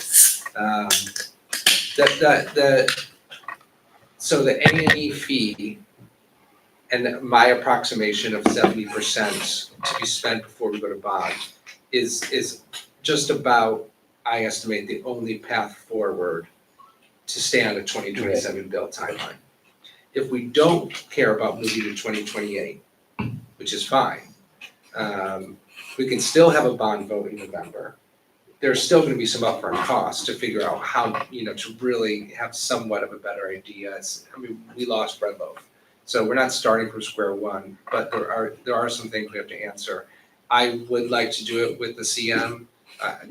With what I've learned, it would make the project so much better. And there's a cost to that too. But to come up with a price and somewhat of of what the building would look like, with acknowledging we're not going to build in 2027, maybe we could start in the fall of 2027 and then stop, in the winter. But that could only work if we moved the site. If we kept the existing building and changed where we're going to do it. From my understanding from talking to MH2 and the construction firms, if we want to stay on the timeline, we do not need to order the steel building, but we would probably need to commit about 70% of what the A&E cost is and the pre-construction cost for the firm that we choose. And what is the pre-construction cost? One firm is zero, and then it's not zero, it's 10,000 you pay after, and the most expensive is 16,000. And we have some money in reserve, and the local option tax is, as we know, bringing in money for our town garage reserve. Yeah, then I don't have a problem with that. Josh spelled out the value of that pretty well. Is it really 70% of the 300? That's my estimation. And I shared that today with my meeting I had at the MH2, and they did not disagree. It's just sticking, there's a lot of engineering costs, civil, structural, mechanical, the fire system, the Act 250. I mean, if we want to stick to the 2027 timeline, we'll begin having conversations with Act 250 next week. But again, I don't want to pressure anyone to feel like because again, I've never wanted to make this feel like a rushed experience. And I don't want it to be rushed because that's where we create risk and that's where we end up not having as good of a project. But acknowledging that lately, year over year, is a 6, 7, 8% increase. And that's pretty substantial. It has been. Yeah, it has been. I mean, the economy hasn't tanked either. Not yet. Somehow. Some. In terms of the A&E, the 8% fee is a better fee than what we were gonna do if we had ended up going with Brent Loaf. I feel pretty comfortable with it. I mean, honestly, MH2, we have meetings almost daily lately. And they've just been doing that. And then both Michael and Mitch and I went out. We were gone almost 12 hours yesterday, visiting multiple sites around the state. To look at what other construction firms have done and to talk to, the public works director in Milton, to ask him questions about their experience with the construction firms. And it was great. We've been very fortunate that MH2 has been putting the time in for our project. And I think we should keep them under contract, to move forward with them. It's just how far do we go without the voter approvals, Brian? I did write our attorney, and he said there are mechanisms in place for us to legally do it. Whether We can whether spend the money. Yeah, whether the select board feels comfortable, that's a different conversation. We can't obligate the town, we can't borrow, long-term debt without the town. Right. I just don't want to be that far ahead of the voters. Yeah, I hear you. Yeah, trade-off between that and kind of losing a year, right? But if we could move ahead, if maybe, so what you're saying is perhaps a scope of work with MH2 to keep moving forward with what they would do before the bond vote, what they would do over the next 3 months, and choose a CM contingent upon bond approval with the exception of pre-construction work. That would be it. And then, so they would be involved. So they know if the bond passes, they're the guys. Yeah, yes, that's right. And I've spent a lot of time reviewing and talking to references. I do feel confident that the CM method is similar to design build, but better. I agree, And totally. so I'm actually quite looking forward to this, this action, if that's what we choose to move forward with. So I see the proposed motion for the A&E. What's the necessity of the CM tonight alongside that if you choose to do? If we want to do a 2027 build, it's quite necessary. If the select board is comfortable saying, you know what, we feel more comfortable pushing pause, waiting, and then we can, push it a few more weeks, and because then it's not as much a necessity. I want to be respectful to the firms. That I've actually asked a lot of them with what I issued, with the mini RFP and the qualifications package. They've done it happily, and they're all really excited about our project, to be honest. I mean, I think we could do an agreement that's contingent upon bond approval with the exception of pre-construction. And we could do pre-construction without that contingency. And then, if it's only $16,000. They range from 10 to 16 for the Yeah, firms. that makes sense to me. I mean, the way I'm looking at it, we know we need a new town garage. We're gonna go to the voters to approve a bond for it. If there's not enough information or it fails, we're gonna keep going to those. Because Yeah. our, I mean, and the our voters 10 did garage crew, yeah, unanimously approved the reserve fund for town garage. Yeah, and the allocation of lot revenue to the reserve fund. yeah, so. I mean, again, the question is, do you want to say, I mean, we're at the point where we do have to continue forward momentum if we want to do a 2027. And I just, do we want to set up, like I've had conversations with banks, talk to Sandy and Steve. We need to know sooner than later. I'm not sure, if we decide to go ahead with this, there's a 20% retainer for MH2. That I don't think is a huge problem, especially if we can take a few weeks to figure out financing. But the 70%, the over $300,000, I mean, that's the question. Do we want to continue with this timeline, or do we want to just say, let's just get to the point where we can go to bond, and then we'll look at it beginning in the fall of 2027. Could they lay out a scope of between now and November? Yeah. I mean, we're gonna go, my sense is, we're in agreement with MH2, that they're our design team. I would like that to be the case. Yeah. I would too. Yeah, I mean, to me, maintaining the option to build in 2027 is worth money, like, let's Yeah. say inflation is 3 or 4 or 5%. The change in project costs between 2027 and 2028, is any percent, that's hundreds of thousands of dollars. Yep.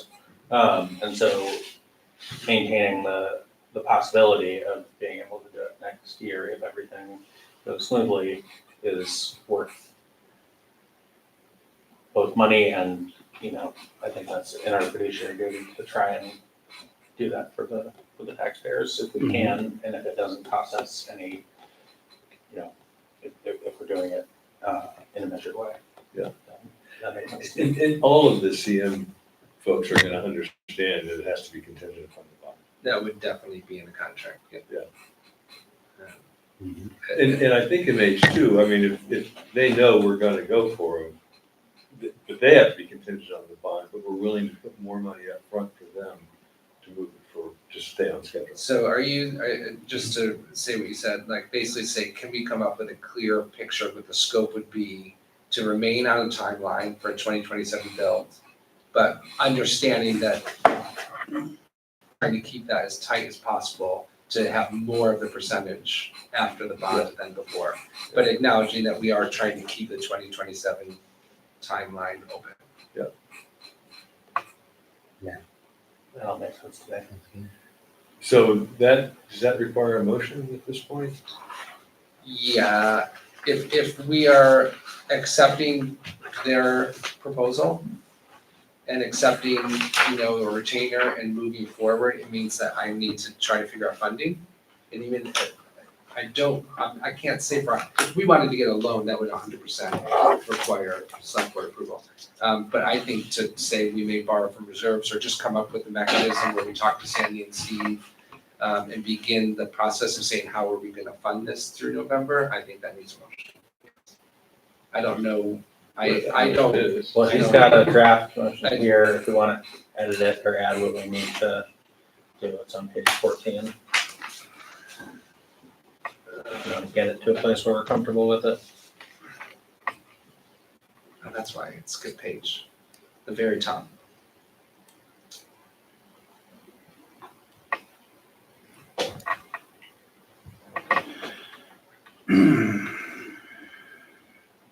I tried to, I gave a couple options. It's basically trying to come up with a mechanism for, what's the best rate.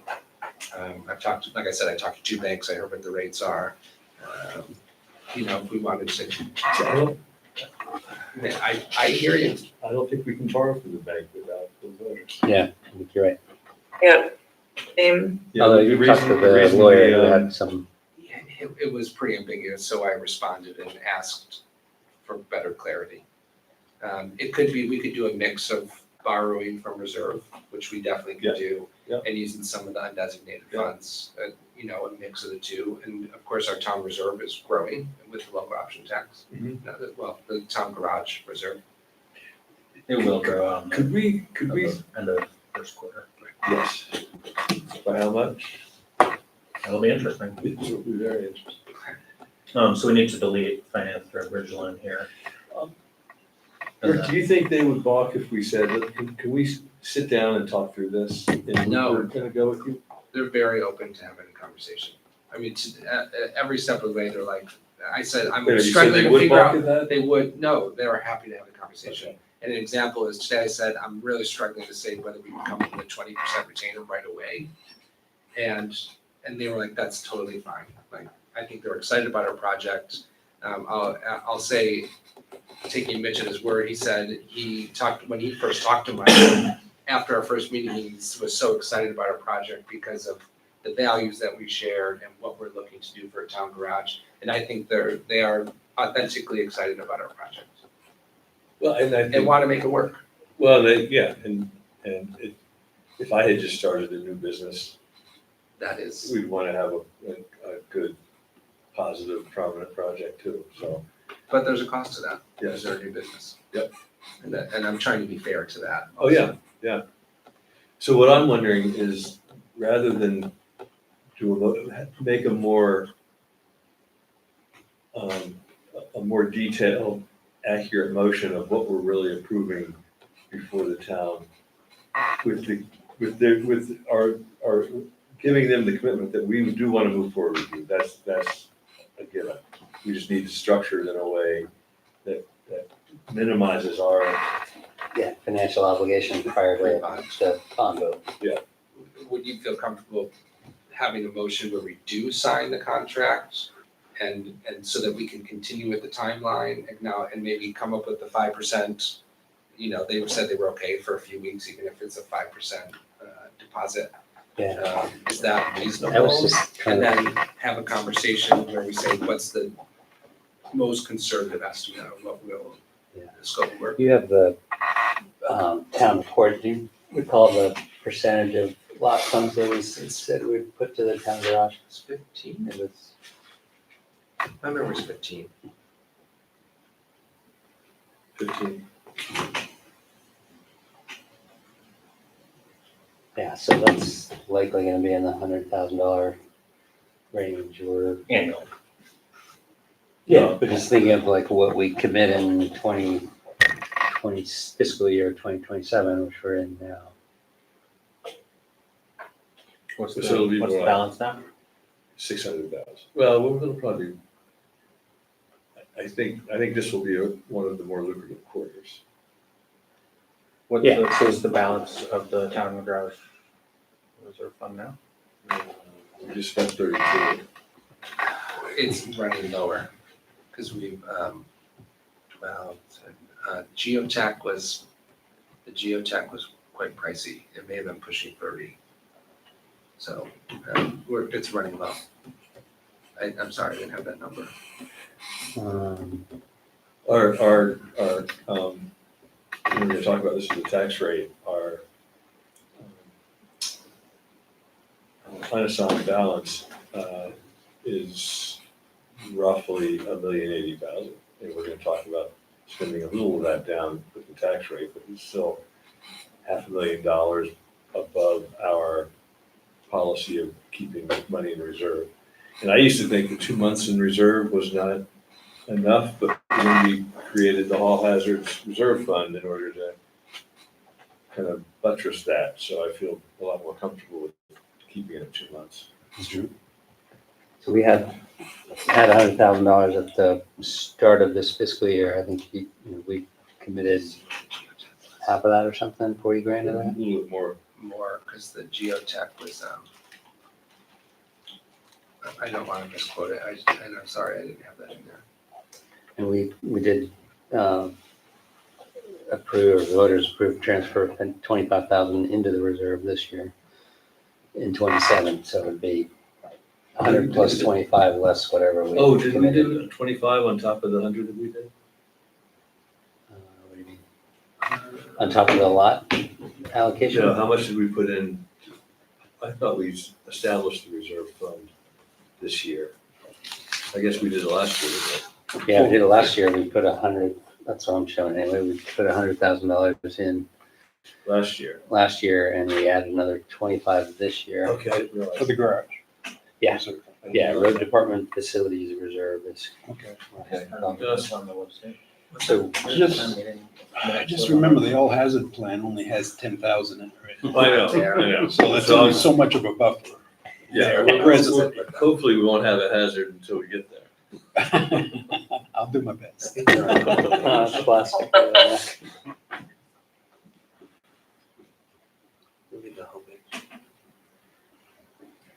Under one of the first sections, if you scroll down, I think it's in one of these. What are you guys doing? I'm trying to remember where the. Just town trying to look at the meeting minutes to Oh, see exactly what. The geotech was just under 30,000 and that we've already paid. And like I said, we did a slightly bigger geotech. And then we have so another 30-ish. 31 right now. and what was the phase one? Because they did some of the bidding, et cetera, was somewhere around 14. Okay. And the phase one environmental was like 2,000, phase one for Breadloaf. Okay. So we might have 50 grand then remaining after this year's contribution. That's sure. And if we have a roughly 100 of the lot revenue allocated, 15% of 600-ish, that would get us to 150, which is a significant Mhm. percent. Like, to me, I would feel comfortable committing that amount prior to that bond vote. Because we know we have, or at least that amount, because we know we already have those funds set aside for the Yeah. town garage. And then beyond that would be undesignated fund balance or borrow from reserves. It would be great to pay us back with the bond. Absolutely. But that could get us, more than halfway to the, through the scope of the architectural and engineering work. When is your next time you're gonna talk to Mitch? Probably tomorrow, although I'll be driving to Canada, so we'll see. Oh, But I'm sure they'll be That's interested to hear how it goes. Yeah. I'd like to have a conversation, if we can get the committee together. Yeah, that's great. But should we just plan one for next week? You're gonna be in Canada. That's okay. Could we make a motion tonight saying like, up to, whatever, 50% of their scope or something that's in the ballpark of 175, 200 grand? I think that's fine. And then if we, Kind of gives you a I talking mean, it point. gets us to where we Yeah. can, it gets us to a point where we can certainly start the work and sign the contract and know that there's, we're serious about moving forward. Yeah. And if there needs to be a little more pre-bonds, then we can have that conversation, but Right. maybe they can make it work. Well, and that amount, the 8%, whatever it turns out to be, is in addition to, we need to do a survey and the bond vote support, which is in addition to that. They're gonna do voter education materials, postcard, whatever. So how do we add a? So you have a motion? I think Josh have said it. Let's see. I mean, the beginning part is probably right. Want to write down the edits? Mhm. Yeah, I'm Finance just or Bushel. thinking if we take the first part of your motion, moving to authorize to execute the agreement, at the 8% fee, blah, blah, blah, but add language, this is not the motion itself, but add language limiting the, let's see, limiting the town's obligation to less than, I don't know what, less than $200,000 prior to the bond vote or something like that. With the remainder contingent on a successful bond vote. Right. So that would, I think the conversation then to have with them would be around how much of the scope of work they get done beyond the bond vote, before the bond vote anyway. Yeah. And likely, hopefully those two kind of come into line, that would be, 50 or 60% of the scope versus your 70%. You're also, sounds like a new firm that's probably willing to take some risk for what might be their biggest contract to date. Maybe their only contract to date. One. I think several projects that were bread loaf. Yeah. I have continued conversations with them. But still, they need, Which is great. I mean, there's Oh, yeah. known quantities, so they'll get work. Yeah. It's not like they're Hopefully. completely. No, I think they're Yeah, well respected architects. Yeah. And they have really good partners, like their engineering partners are by all accounts, the best of the best, for example. So with that motion, we might end up fine tuning in our minutes. I was just gonna say, that was going to be pretty hard for Carol to yeah, we can, decipher. Yeah. that was a pre-motion. That was a- to okay. talk through the language. Draft. A draft motion. Draft one. And are we, is this pre-motion draft, not considering the construction manager yet, which may have a That's right. slight cost? That'll have a different. Yeah, but I think the rest of it, in terms of advance from town reserves, like if we've committed lot revenue to the town reserve account for the road department facilities, that's consistent. If we kind of borrow money from other reserves, that's consistent with this language. So I think the rest of it stands. The addition would be limiting the spend prior to the bond vote to, we could say 50% of the total cost. If you think that would work, that would That be makes sense to me. 150, that'd be 170 grand. Yeah, that sounds good. In addition to the pre-bond, which is only 4,000. Yeah, that's the. In the survey, was The something survey is like that. 4240. We can deal with that. Okay. So the 50% plus the 4240 and the 4,000. So basically you're only changing a few words. Right.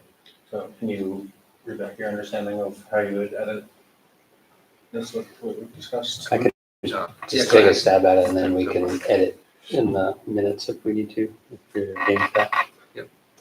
So I'd make a motion to authorize town administrator to execute an owner-architect agreement with MH2 Architecture Studio LLC for architectural and engineering services for the town garage project at a combined architectural and engineering fee of 8% of the estimated construction cost, currently $340,080, plus a fixed site survey fee of $4,240 and a bond vote support of $4,000 for an estimated total design cost of $348,320, with the understanding that the town's commitment, funding commitment would be limited to 50% of that cost total prior to the, what is the date, November 3rd bond vote.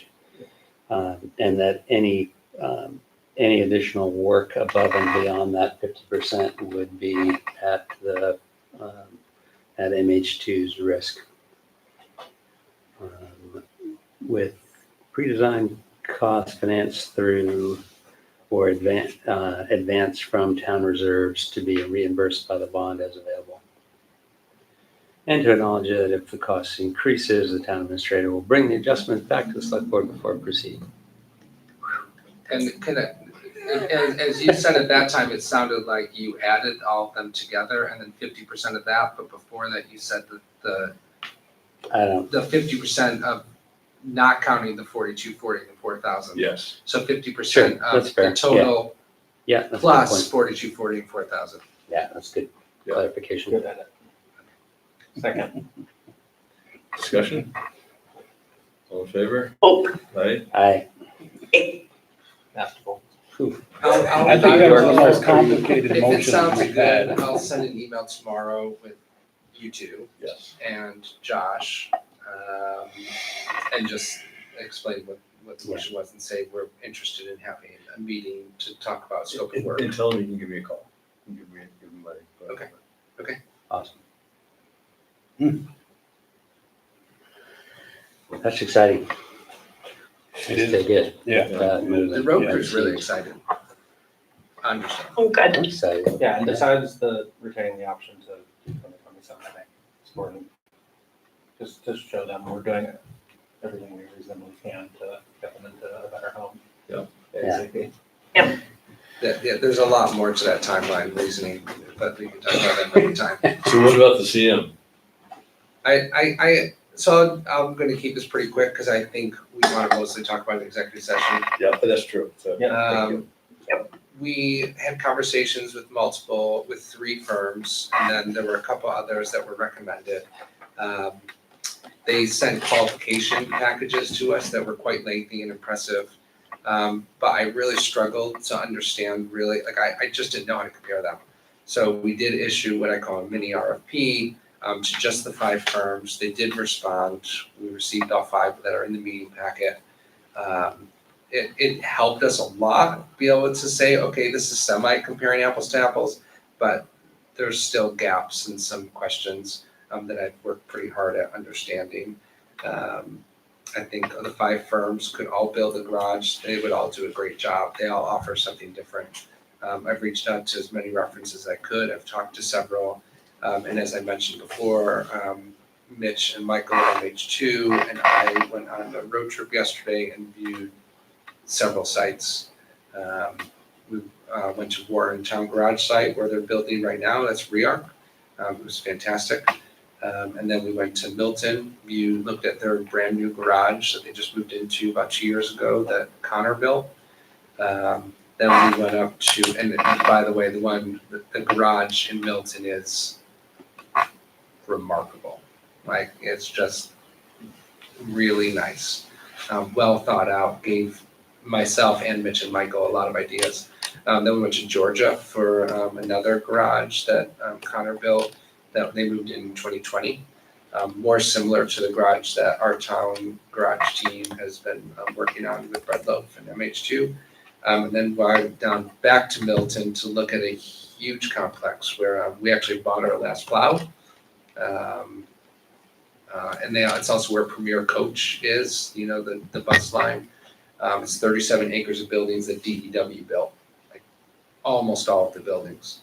And it was great. I mean, it took all day to do those, and it was very insightful.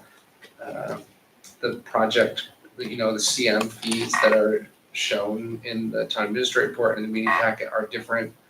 And I've really worked at digesting, finding any gaps, and finding the gray of where they make up that difference. And but there will be a cost difference based on them, and they all have different qualifications, and they've been really great to work with, to be honest. And I just want to say again, I'm excited about this arrangement where we have an architecture and engineering work done, and our town garage team, unfortunately minus Charlie, because he was exceptional on the team, Charlie Goodman, and the construction manager that really is going to offer a ludicrous amount of value because they know things that none of us know, and it's going to equal a better product. Can I keep it that simple until we go into executive session? Talk about the details. Yep. Okay. Tax rate setting. We have a revised memo from Steve, and there might be some revisions to that based on an email that Chap sent this afternoon. This is after that. Oh, this is after that? Yep. Good. Hoping I'm just gonna, yeah, this is after that, so this is, Steve gave it to me at about 4:35. yeah, this all ties out. Did you connect with Mary Yes. Jane? Yeah, Spencer, actually. Okay. But he gave detailed breakdown. Oh, so that's where the 800,000 that we pay the school taxes on 800, even though, I mean, $1 million is exempted.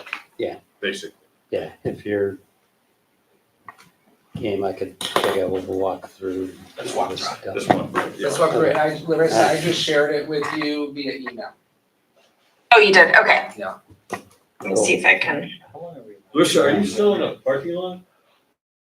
I 100% am. 3 hours. Yep. We can Oh, extend you my- deserve I am in a Wegmans. I'm in a Wegmans parking lot because it was that much of a bear getting out of Boston. I don't know Wow. whether executive session. Yikes. Well, Wegmans is a good store. You might know that.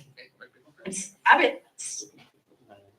That's the biggest question. So background information, time for the town to send out the property tax bills, right? Which means we need to finalize the property tax rate. And we obviously finalized the budget and the special articles and all that stuff back in March. We were waiting for the updated grand list values, and have recently received those. So now we can finalize the property tax rate based on the budget approved by voters and the grand list value as of, I think it's as of June 30th. Close enough. Sure. So good news is the grand list value went up considerably more than we had budgeted.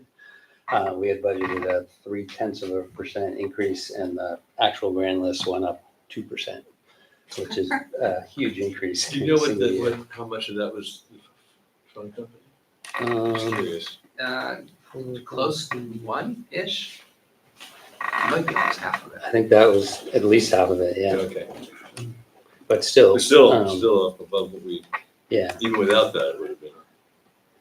yeah. So, yeah, it went up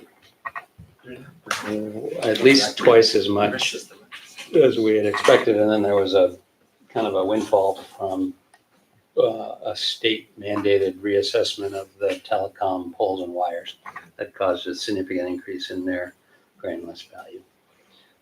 So that,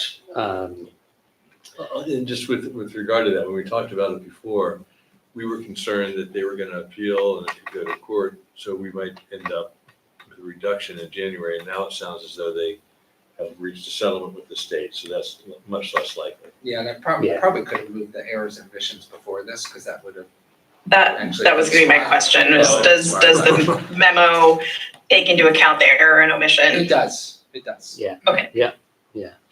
So all that kind of, let's see, I guess a little more background. Last year, the municipal property tax rate was 58 cents and 37 1/100ths. This year, based on the budget passed, the special articles, and the estimated increase in the grand list, the new municipal tax rate was going to be about 60 cents. So up 2.8%. Or actually, no, that was based on the original grand list estimate. That's right. Now with the new higher estimate grand list, that'll drive down the tax rate. The piece that's reflected, some of what's reflected in Steve's memo is getting actual adjustments for the local tax exemption agreements for Mervis and Couples Club and Masonic Lodge. Veterans get an exemption, and the two properties that are still under the agriculture stabilization rate. So working with Spencer and Mary Jane to finalize those adjustments, the final rate with the new grand list value, less those exemptions, with the special articles, with everything, would be 0.5995. So that is less than what we had originally estimated for the special articles. So we've essentially been able to fund the special articles through the increase in the grand list, if that makes sense, which is great. Then I think there's a further question that we still have a penny and a half, 1.6 cent increase in the rate from last year to this year. And Brian, I might let you take it from there. Yeah, and we talked about this before, that we do have an unassigned balance of $1,080,000. I feel as though, when we presented the lot to the community, we did not say it was going to reduce taxes, but we did say it was going to prevent increases that would otherwise occur because of our capital needs. And I just think that it's more than double our policy of maintaining a reserve to deal with hazards. And I think it would be just good, I think the taxpayers would appreciate a level tax rate this year, and I think we could do that with spending down $64,250 of that unassigned balance, assigning that to our operating fund, having a level tax rate of 5837, and with the recognition that we're going to have a bond vote in November, we're going to have a bond vote in March for the Meadow Road Bridge, hopefully, that there will be tax increases in the future to cover that. But this year, we are able to provide relief by giving some of the money back to the taxpayers that we have collected and didn't use. And we would still have an unassigned balance of over $1 million. I think that's excellent. Yeah, I think it's a great idea. I'll just share the 2 month, the 2 month operations is about 476,160. I don't know if you said that. And nice. So we're over double that. Larissa, are you good with that? No, I would absolutely be in support of that. Yeah, I think I'm totally in support of it too. One reason I'm in support of it is we are going to be asking a lot of our voters in coming years with Yes. the wastewater bonding, the town garage, the fire station eventually, Meadow Road Bridge. Like, there's a lot coming. Hopefully we'll be able to pay for a lot of that with the lot revenue, but it's unrealistic that we'll pay for all of it. So there will be, the town taxpayers are going to need to bear some of the cost of those infrastructure improvements.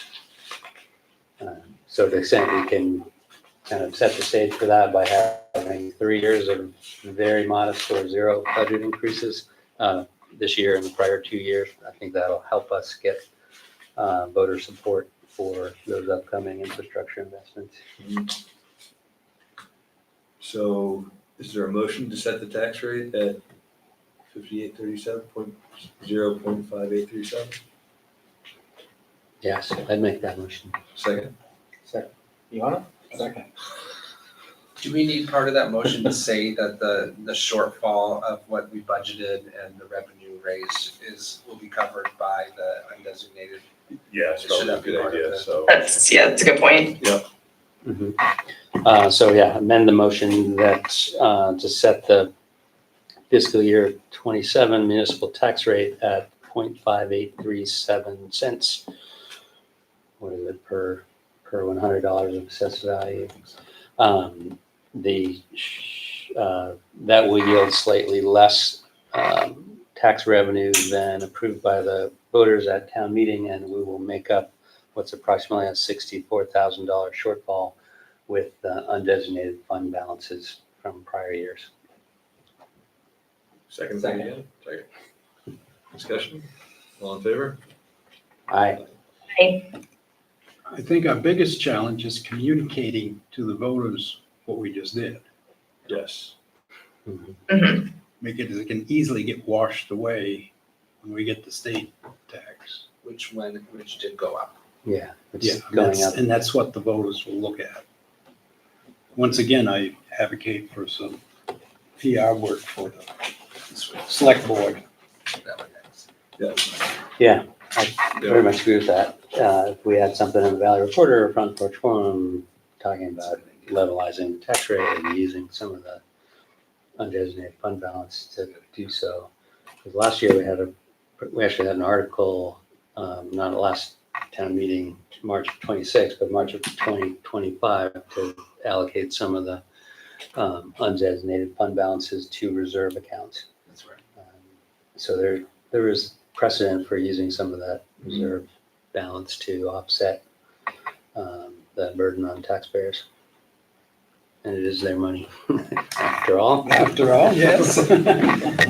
Our money as we're all taxpayers. Oh, yeah. Taxpayers, that's right. Yep. That's a good, we talk about that. Yeah, doing it's the most important thing, and we can talk about it appropriately. So then we have the errors and omissions. Wait, you can do that. Oh, you're sorry. Yeah. So, again, Steve asked us to waive the penalty for property owners to come file their homestead declarations one time. And again, we've done that for the last 15 years. So a motion would be to waive the penalty for property owners who fail to file their homestead declarations on time, but do file it late. I thought we just waived it outright. Was it only if they eventually file? I thought on prior Well, years- I guess we would just waive it outright, because if they don't file, they don't have a penalty. That's a good point. That's a good point. So, yeah, motion to waive the late declaration penalty. Make that motion. Second? Discussion, all in favor? Jennifer will appreciate that. Yes. It's important. Okay, now we've got the errors and omissions. York had suggested a motion. Do you want me to explain it, or is it good, or I can read the motion if you like? Find it. Move to approve the errors and omissions authorization for parcel 0990471100, and I'll add that's the Waitsfield and Champlain Telecom. Reducing the assessment from $8,022,100 to $3,898,800 as requested by the assessor. You can't make that motion. No, but can I read it and someone says something? Yes, somebody else. I would so move. Okay, there you go. Second, Second. discussion, all in favor? Aye. Hey, This Glad that came out. this was, Certainly. It was a little nobody puzzling. thought this was gonna happen, I don't think. I was gonna say that was a faster So it turnaround was time that it on was information than I was still expecting. correct? I think it's the, my understanding is part of it is that they were double taxed, that they included in the state assessment something that we also, like the actual buildings. But those are on our assessment, not their assessment. So, yes. Route 100 Main Bridge. I don't want to say much about it. We talked about it earlier. I have started conversations with V-Trans. I've had several emails back and forth already, just acknowledging that it's a problem. And they're willing to meet, but I didn't want to move forward with that until we've been busy, but until I presented to the select board that there is going to be a detour in the summer, most likely of 2029, to replace the temporary bridge on Route 100. I think it's on 100B. It is. It does, the website, which I think I included here, it does actually say that the detours for under a certain amount of weighted vehicle, and there's an extra detour that's noted, but I think we know from experience that's unlikely. Fred's like, yeah, right. Yeah. So my hope is that we can have really good conversations with them to see if there's anything that they can do to alleviate the pressure of this bridge detour that's fast approaching. And I think there's several things that they could do for us, and I think that's reasonable. Yeah, if we can leverage it towards a conclusion, but using that bridge now, we'd have to close it. Yeah, no, We ultimately- having trouble keeping heavy vehicles off it as it is now. If they route that, the heavy trucks are still gonna use Meadow Road Bridge because it's so much shorter. So what is the option would be to push to the next bridge, push the detour further? The other detour is, I don't think simple. The other detour is the Pine Brook Covered Bridge. Well, that's not, and But then, that- Which, yeah. Well, no, that the is some detour, issue, the height detour on the restrictions. website, and I don't remember because now it's been a couple weeks, is way out of the way. It would be Route 100. Yeah, over to Waterbury and Route 2, Yeah. That might be what it is. oh, wow. but So to go to Montpelier, you'd have to go. So the question is it possible we could have a bridge built before that? It's probably unlikely. Is it possible that we can say, now you basically have to give us a temporary bridge? I think that's a very I think- possible scenario. Is it our authority to close Meadow Road Bridge and V-Trans can't do anything about it? That's our ultimate leverage. Yeah. we are the closed only, it. So- They closed the bridge. There are residents that don't, farmers, and I don't think they would want it closed, so I hope. we No, don't have to do and that, that's but- certainly, But that is our ultimate leverage. we are the only authority that can close that bridge. which was first told to us by V-Trans. And they were Well, like, and they were that's- like- that's they were just adamant, it, they're like, is you that- can't keep You it any told touch, us. close that bridge, and only the select board can do it. And we'll be like, this is Well, what and you that's, told that's us. just, this is one of those, like, the right hand is not talking to the left type of things, and, yeah. Because I don't see that being something that can happen It can't. safely. So I feel like in the event that, my feeling is that in the event that they try to use Meadow Road Bridge, I don't think it would be responsible for us to leave the bridge open. And that's what my- I'm- Yes, I don't absolutely. know how we could leave it open just to local traffic either.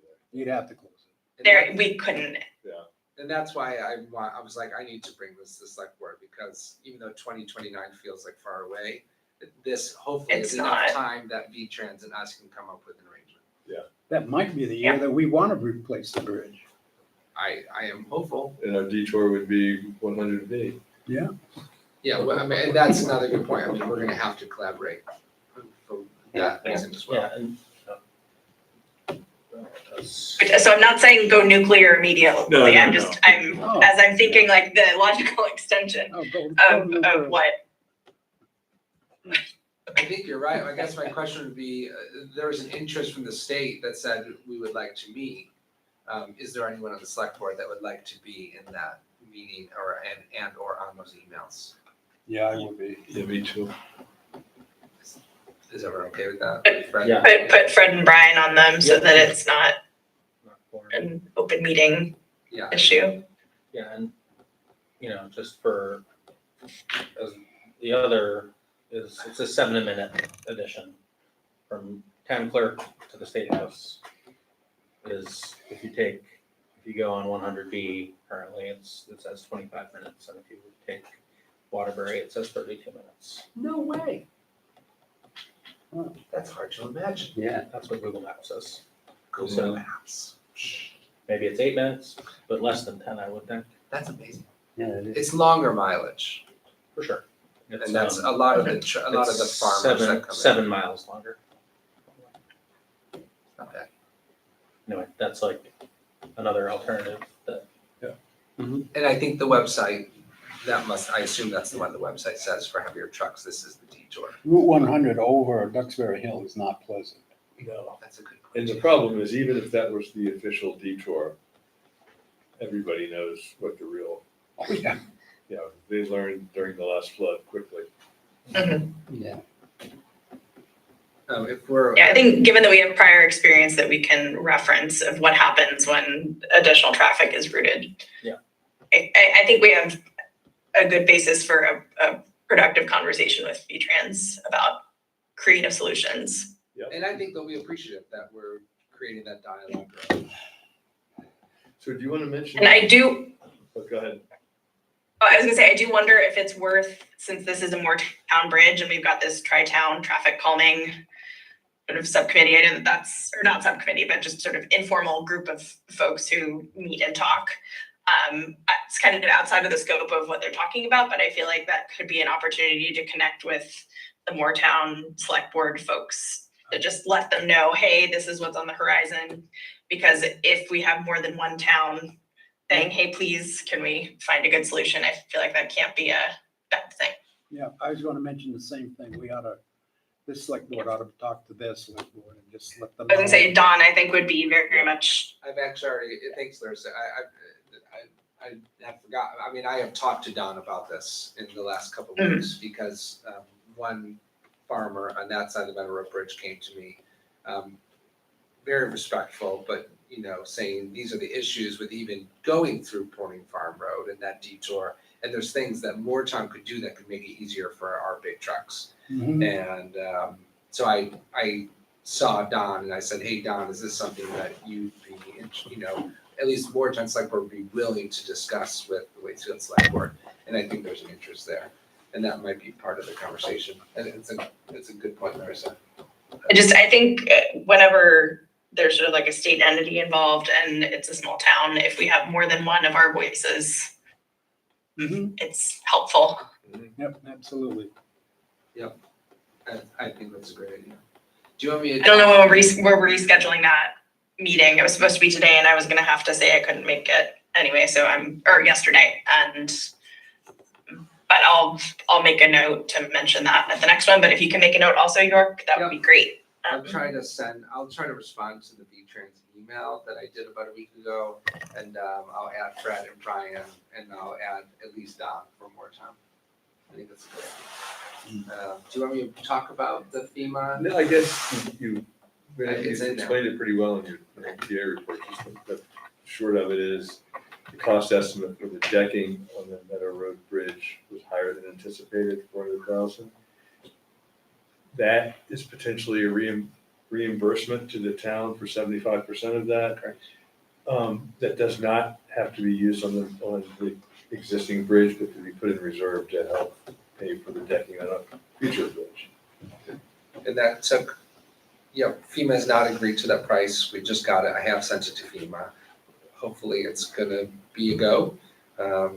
And that will be huge. It's taken a good bit of work to get to this point where FEMA agreed to say they'll put it in the notes that we can use it for a future bridge. And I mean, I feel very happy about it. And how does that work? It's just, mechanically, it's an IOU that sits out there until we We would build get, a new bridge, or are they gonna send us We would get a check. 75% we would get a check. sooner? Put it in that bridge 75%. reserve. Okay, Yeah. 75% of, if FEMA agrees to this, $404,688.17. I like that one better, so. yeah, I mean, that's a huge I just, win. I far prefer that to an IOU from a federal agency. That's fine. And it just is, before we hired York, I went to a lot of FEMA meetings. And it's- Oh my God. Give York some credit for this one for. No, this was a win. I can put my hands up and be like, you're welcome. You get many gold stars, but you get No, this was a good a one. particularly shiny gold star for dealing with that. I accept. Moving on. Okay, is there a motion on the consent agenda? Move that we adopt the consent agenda or pass the consent agenda. Second, Second. all in favor? Aye. Town administrator's report, and York, it was an exceptional town administrator's report. Yeah, I was just gonna say, I totally agree. I'll just say, I wanted to make this meeting a little easier and it took a lot of work. That's true. I was gonna say that was a non-trivial amount of work. The proposed motion. I do it now and then, and this time I felt like it was good. I asked York earlier today if hyperlinks might be a possibility. So we could- Yes. So we could not have a 200-page scroll down through and maybe just click on it and have it pop up on Might another be window. 210 pages, I don't remember. Uh, I will try to figure that out. My printer stopped working, and I was worried I was gonna run out of juice on my iPad, so I had Jonathan print his work. And it's a co-working space, so there was a line at the printer That's waiting for us to. Anyways. I won't share anything for time administrator report. We have still an executive session. Yeah. Select board roundtable, Larissa, do you have anything? I do have a quick thing, which was, so the marathon that happened, it's an exciting event. I think it has gotten more popularity now that it's been published in other books. So my experience of being somebody who lives on East Warren Road, while that was happening, was such that I think in future it could be great to, I don't know, work with the folks who organize that so that runners know where they can be on the road and that there's more clarity on what the people running the marathon hope drivers will do, because the only instruction that was given, I mean, the roads were open and there were signs up that said, please drive with caution. There are runners, which makes sense. We were berated by a volunteer, like ad hominem attack, like pulled us over. It was a lot. I went back and spoke with her afterwards to sort of say like, hey, let's come up with a solution in the future. But yeah, if 20 miles per hour on East Warren Road feels dangerous to the people who are running the marathon, then we need to do something differently. So I'm not sure what that something is, but I just wanted to say that that was not my most favorite experience. And it's clear that some people feel very physically intimidated, understandably, because I mean, I walk my 6-month-old in a stroller on East Warren Road. I get that it's scary.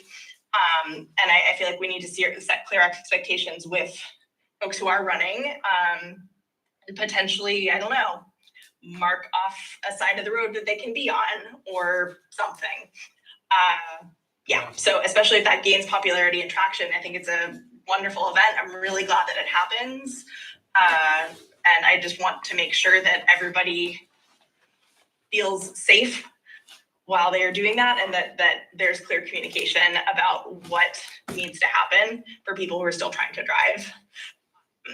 Because I am very rarely somebody who would side with the driver over somebody on foot, and that's not what I'm trying to say here. I think there's an opportunity in the future for better communication. I had a complaint last year to that effect, that one of the race officials or workers was rather rude and everything to a driver who had been very patient and everything. And that Yeah, was- and that's, sorry, go ahead. No, I was just gonna say, I mean, that was a volunteer, and the organizers were pretty upset about it, and they definitely said they were gonna take care of it and spoke with that individual, and Which, this year? that was last year. But it happened again this year. Oh, it did happen? Where Oh, was that's why I where was heard the volunteer? I'm just curious, Rosa. No, I'll make it. This was sort of as East Warren Road curves to turn into Bridge Street. We were basically taking my child, who was too young to be on the back of a bicycle, in a car seat to see her grandparents. But it was just a few feet away, so I turned around and walked back up the hill to have a conversation Yeah, I mean, I think the reality is with the individual. our mandate in approving the permit or whatever we do for a permit for the marathon is needs to coexist with drivers. It's not a full closure, and if it's causing strife, we need to figure out a better plan. Yeah. Especially if. I think there need to be clear expectations set both for the runners and for drivers, and yeah, that's. If there are two cars coming at the same time, that creates an obvious problem because runners, especially more serious ones, even less serious ones, are going for PR or whatever it is. They don't want to stop and swerve around, and so yeah. It's a hard marathon. I acknowledge that. Like, I know that it is a very, very hard race, and I don't want to downplay that's Right. a big deal. And I very much support it as an event. I just, yeah.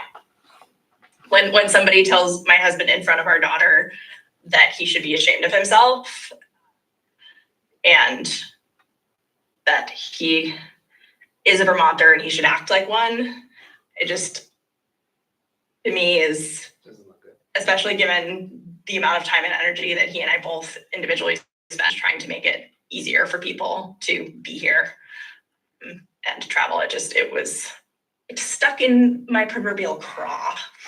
So that is my roundtable contribution for the evening, which was much longer than it needed to be. Moving on. Okay. I just wanted to know. If Thanks for somebody at the listening. Ralston Road, East Warren Road intersection. I will. What's reach that? out It's to easy to organizers. pass the runners coming up the dip near Sherman Road because they're all walking. That's why I go down and watch them, and it's not their best moment of the race. I'll just share that I think Jocelyn Hill is towards the beginning. Yeah. And I that's- talked to someone that rough sits out. there because they live there, and they were like, every year they see people that get by the, like, how much further? They're like, oh, there's a little hill left, and they're like, forget it, and they turn around and give up. And that's like within the first few miles, right? Yeah. Yes. Yeah, I love it. It's not an easy race. Nope. I'll reach out to the organizers, Larissa, and then, And they're, do you want me to loop you? they're in on very, that, Larissa? very responsive. I mean, they will, Oh, they're great. yeah, they're. Larissa, would you like me to loop you in on that conversation, or? Sure. Sure. Josh, do you have anything? I don't want to take, I feel like there's a line that I need to delineate, that this is something that is in the interest of the town. I don't want this to be something that is specific to me or my experience. So if you think it would be better to not loop me in, I also understand. I think you giving context is a way that they can understand, what the issues can be and how they can resolve them in the future. I think it's appropriate. Okay. Yeah, and I will Fair support you, like, I didn't drive out during the marathon, mostly because of this, and I was able to be at home, but I wondered what would happen if I did, for sure. Well, and typically I don't. I try not to, No, but in this but case, it it's was not an a. option for people if they need Oh, to yeah. have an appointment or have to go do something, so. Thanks. Fred? Nothing, no, thank you. I'm good too. A motion to go into executive session? I hope I have the right date. If you want to take them, it's on both sides of the page. Actually, no, maybe. This one? Yeah, there's two. Yeah, I don't think we need a finding, right? I don't think for the first one we do. No. You need I think, Oh. finding for the B. Yeah, okay, so first, I move to enter executive session to discuss disciplinary or dismissal action against a town employee under 1 VSA 313A4, and to invite the town administrator to attend.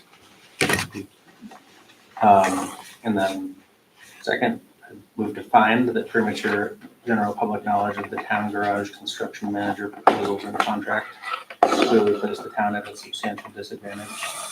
And thus move to enter executive session to discuss those proposals and the contract under 1 VSA section 313A1A, and to invite the town administrator to attend. Second? Second? All in favor? Aye. I,